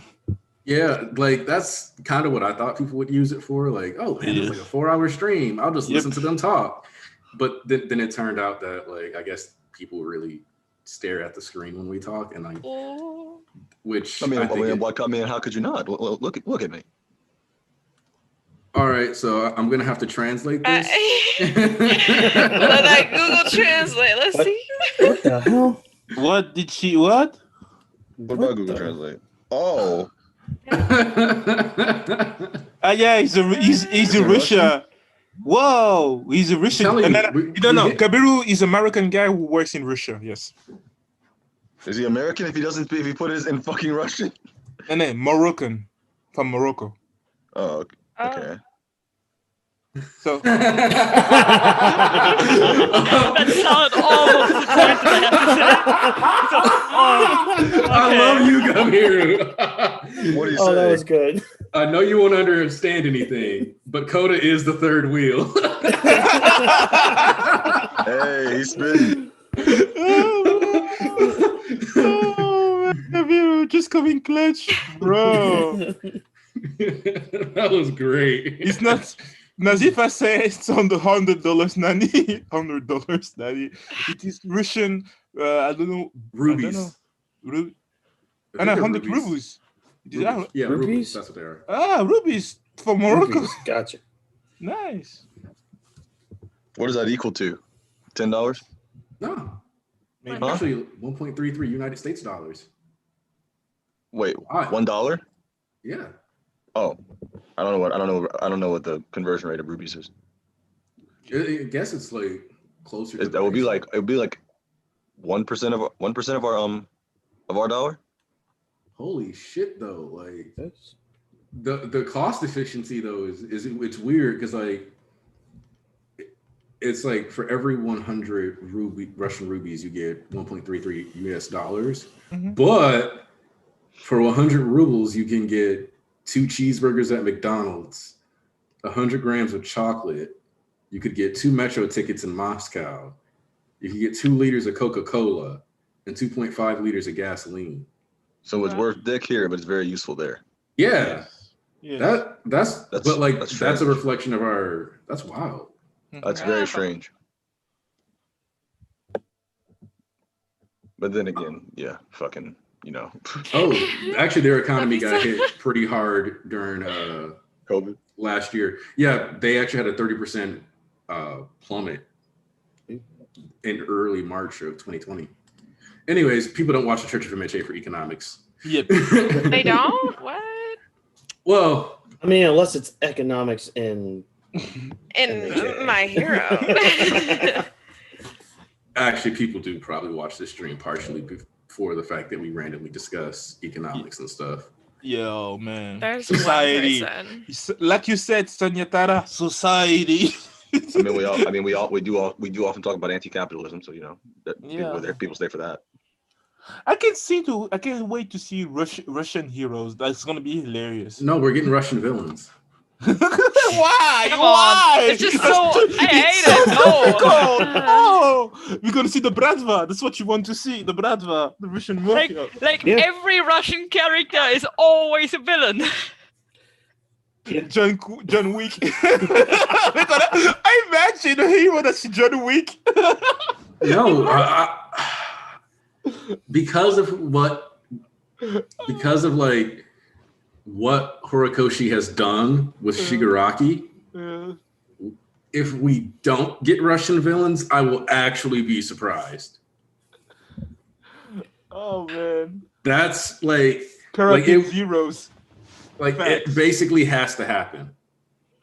God, no, please. I want my European and African heroes or villains coming like, living there is gonna be difficult with quirks. Damn, the climate in Africa is quirks. It wouldn't be happening for trope reasons. I really need to just go ahead and finish that video and watch your documentaries on, because like trope is a lol, but yeah. John Wish, lol. Oh, what will be the economic impact of Deku's coma? Well, here's the thing. Deku is known as Madman Deku, aka Madman Midoriya, shown in the Sports Festival of UA, highlighting the cap and potential for future heroes within the Japan society. So from that perspective, you could argue that noticing that several Japanese young potential war assets are injured and on the bench could in fact make Japan be seen as a less safe investment, thus meaning that the coma of Deku and the injuries the other students are having right now would in fact impact the economy. That's before also factoring in all the damages that you would have to be shelling out cash for to repair all the damages from Makia. But in general, the stocks in Japan across the board should be falling after this disaster, especially once you pair it with the 6 to 7 prisons that have been broken into, which in the US, that would be really interesting for our economy due to the fact that we have so much privatized prison system, where if we had like 6, 7 prisons getting broken into, you better believe people would be really pissed about that because of how much of our tax dollars goes into that. But yeah. I'm still not over United States and Japan. So like with Japan, they have less prisons, so they'd probably be even more worried. Also, like I said, remember that Japan has an 80% death penalty support rate. So, well, okay. So I wanted to actually cycle in on that real quick, which I'm glad Tarnish brought this up because I meant to bring it up earlier, which is that I was going to bring it up in kind of a joke sense because Mira is not getting any sleep anytime soon. Who? Mira, the provisional license director. He's the one that you see holding the body of Hillary Clinton looking Hero Commission lady. After the Redestro clearly wilded out. That's who that is. Yeah, he's the guy who never gets to sleep. Yes. The hero, yes. I was like, who are these people? I remembered her. I'll definitely remember. I remember. I didn't know their names. I remember who they were. Gotcha. I never knew their names. I didn't even know they had names. Dang. The only one who's been named is Mira. We smoking that commission lady pack. We can't even. Can't even give her a name. Oh man. Oh yeah. The thing about the situation in the commission is right now. One of the most interesting because we don't know where they will go right now, because they just lost a part of their people right now, and they lost their soldiers. I would say a pack of their soldiers, like the heroes. They are hurt or dead. They have like villains on the loose. The question is, what's gonna do the government? They will start the lockdown. Will they start the lockdown right now? No, it's a real question. Yeah, that's the thing about it. How are they going to approach this? Because they have to do something. Yeah. Like they Just cannot. A bunch of villains are running rampant. What did they do the last time with All for One when he was running around with his people? Shit. Cry? Do we know? Based on what we've seen of back in the day, everybody just spent all their time getting hoed by All for One until he decided that running things from the shadows was more efficient. Yeah. Yes. Yeah. Because he was like mounting a corpse in people, like, We out here. Yo, man. And then That all of a panel sudden of it's him. like, That he's a panel- myth. Like, huh? Like that- Rick Bozo was the literally over everybody. Like also now that I think about like Awful One standing on top of the pile of corpses symbol, he Yeah. 100% teabag every One for All holder. Like you cannot convince me that he didn't like teabag him after he killed them. So rude. Disrespectful. Like, Tokoyami versus Moonfish Part 2. Man. Part two. Moonfish still will just lose his teeth again. no. I want just like we talked about potential like Muscular versus Deku rematch. Mhm. Moonfish versus Tokoyami has a lot of potential, especially if he fights Tokoyami during daytime, because Yes. you could get an in-canon fight like the one he had against Slice. I honestly more so want to see him fight fucking what you may call it, Todoroki or Bakugo, because he kept eluding them. What are you talking about? Oh, yeah, Hmm. yeah. Him fighting Bakugo would actually be like I've thought about that too, where Bakugo's like, all right, I'll fight you now. Now that I don't have to worry about accidentally burning down a fucking forest, let's see how you can do. Yeah. Because I wasn't fighting you the first time. Understand that, nigga. That energy of Bakugo, yeah, man. Don't play with me, bro. So he teabagged Nana after taking her hand. Man, this is a weird. Oh, For the record, I don't mean that like literally. I just mean that like literal like video game style teabagging. Like he was over the corpse like Rip Bozo. Yes. Yeah. Like you can't tell me So Awful cute, One isn't the man. kind of person who would have done Cassie Cage's fatality from Mortal Kombat 10, where she like kills you and takes a selfie. Like you can't tell me that's not AFO energy. Like, and we know he lived in canonically a time of cell phones. So I feel like if you go through his selfie collection, there's just like him standing over the I really does the head canon have to that he like I said in my theory I said Awful One was having fun when he was going after them. He was trying, he let them go sometimes. You know what, I will let you run like some kilometers, and then he shoot them, I see him doing some stuff, just having fun. Awful One is so yeah. Like that meme of the dude like standing like squatting next to the grave, that was AFO with every single one. Yes. Like every Flash. single one. Yes. Do you guys believe that Inko is Nana's secret daughter? What? Oh, there's That a was the reason for question. that. There's a reason for that actually. Because All Might said something along the lines of like Inko reminds him of his master. Yeah, but nah. I don't think so, but I feel like that wasn't a throwaway line. Yeah, but I don't know people can remind you. Of what people do we without gain being about related this? What to do we them. gain about this? So, that's my stance on that has always been that it's more of a reflection of her strength of spirit. I don't think it necessarily has to be that like She Inko looks is like secretly her or daughter or anything like that. I mean, I don't think she's her daughter at all. That's stupid. I mean, I can see her at most. I can see her being like a niece or a cousin, maybe. but I don't even know how she's I a feel about that reincarnation. because I don't know how I feel about Deku and Shigaraki being related.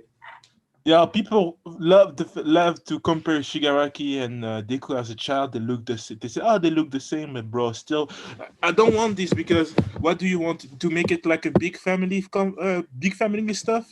At the Yes. end, I don't like this. Right now, it's more about inheritance, like spiritually and mentally, that they both are on the same each side. They have like the same lore, I will say, the same lore, the same origin, and they're still fighting over it. I don't want them to be related. Even if they are related, it's just like it will feel like the Star Wars about That's what I mean when I say I don't want it to be, like, everything too is much family Skywalker. stuff. Yeah, that's the Oh, thing. family. We just have one family, that is the Todoroki stuff, and we love it till right now. It's well done. We don't need more. We don't need more. Really, having like muscular Bakugo's dad, like shit. Yeah, same thing. Bullshit. I mean, don't All for know. One and One for All is already family drama right there. Yeah, for sure. That's the thing about. They were like That's why I'm like, how much family drama do we need this to be? Like, that's the question. Allez, the whole story. So, for one, we understand allez, the whole story is a family drama. And you want Yes, more. everyone and is you want, related. I mean, Not let's really, be not- honest. If whatever new family drama comes up is just half as good as a total family drama, I'm here for it. Good point. Good point. That's true. Ooh, Oh. you spitting, Gabiru. Hmm? You're right. Kaminari and Pikachu. You might be Yeah, onto something. definitely. Might be onto something. Not quite sure how it works biologically, but definitely. Spit. Pikachu has Momo more and potential. Overhaul are related. Pikachu is just a quirk. It's a mutation quirk. No, of course. Hmm? Oh, Sayers knows what's up. They said certain big brain plays. All right. Yeah, Chief the hater on some Otsutsuki shenanigans. Yeah, we don't know to go that way. Right? Please no. We really Please don't. No, please, Please no. please, no, not again, Please no. not again. No, really. So yeah. All We're right. all still traumatized 6 years later. Or Yes. 7, I don't even know how long that is. All right. So I feel like we covered like a good chunk of the stuff in the chapter. I can't think of anything else that like we need to talk about. No, really. So I'm gonna start wrapping up. Mm-hmm. Sayers, you can go first. Final thoughts.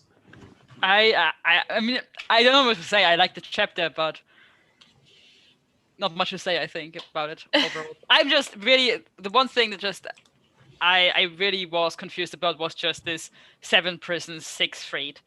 I need answers for that. Other than that, I like the chapter, but I'm ready to move on to the next chapter. I want the next chapter.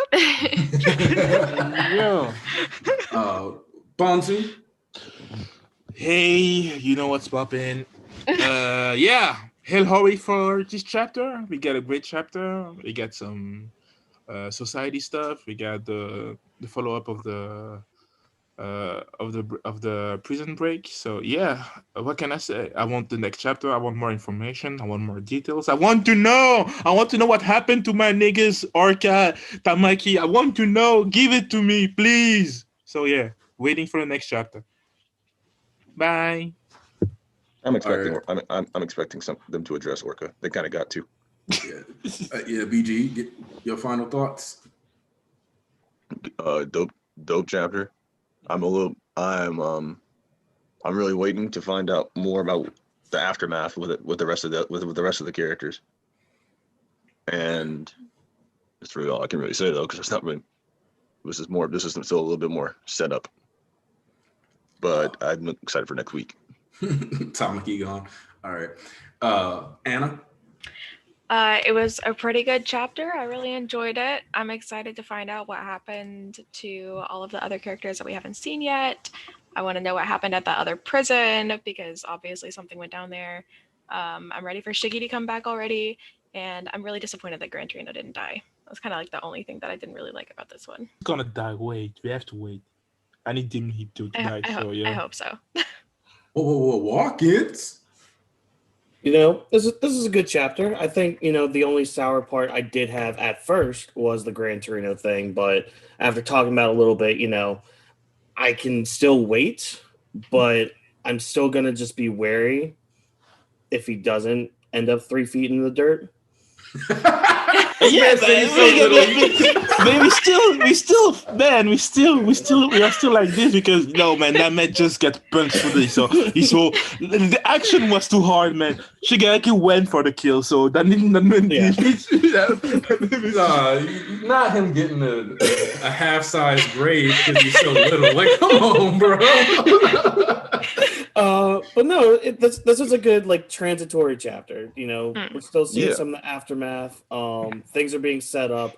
I'm fine with waiting for some things. Just I'm trying not to be too impatient, but I do kind of want that chapter to happen. But yeah, good chapter. Gang Orca, we need you, bro. The man to save us all. The hater said, I hope Gran Torino lives another 30 years with all this ageism.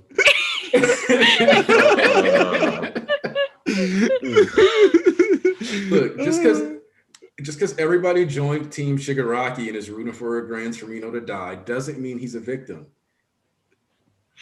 Facts. Like, it's just how it works sometimes, you know? But yeah, I'm actually fond of this chapter. I like the directions everything seems to be taken.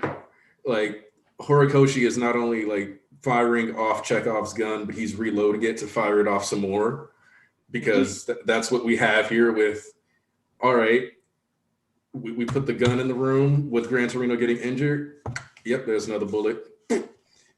I'm hoping that he's gonna, actually die, and then like that cape is gonna be handed to either Deku or All Might or whatever. Give it to Deku, please. Yes.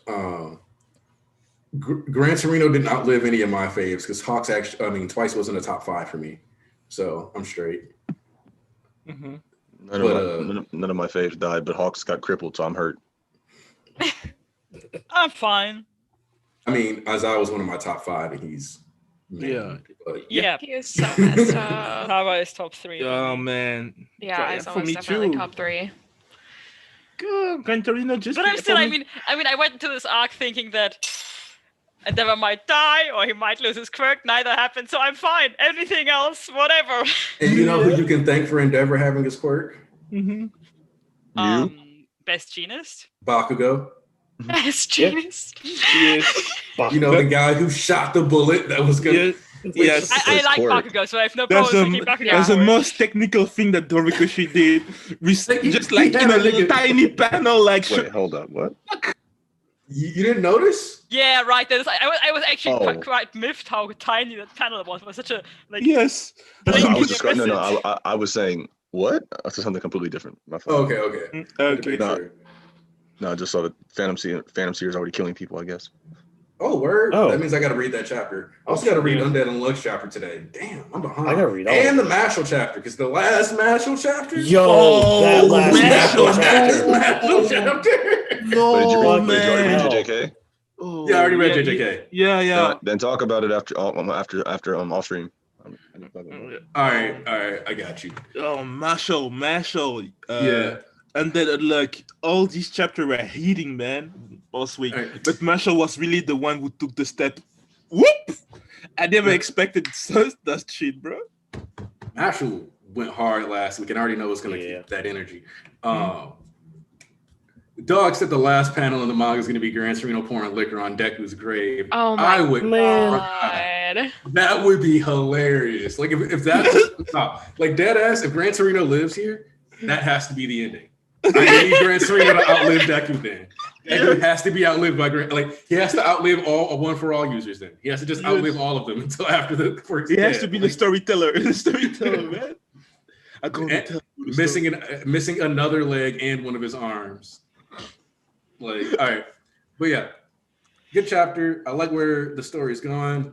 I'm going to trust Hori to like handle this Gran Torino moment and like pair it or juxtaposition it next to a Bakugo moment, especially because I think we could have the optimism of Bakugo and Deku's relationship progressing paired with the bitterness of Gran Torino dying on All Might, so that you get a very bittersweet chapter that has both these ranges in it.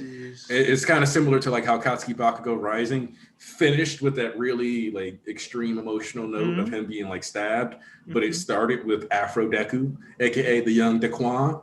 So that's kind of what I'm hoping that we get out of this. Maybe Bakugo is the one getting the scarf, because he has the same role as him for Nana, that he did for Nanashimura.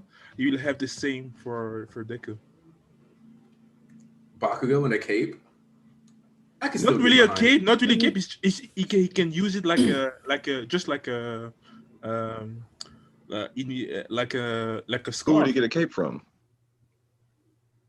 Came from Gran Torino. He shouldn't be getting that fucking cape. That wouldn't make any goddamn sense. Hey, hold up. No. Nobody is saying that Gran Torino had to get the Kira Yoshikage treatment.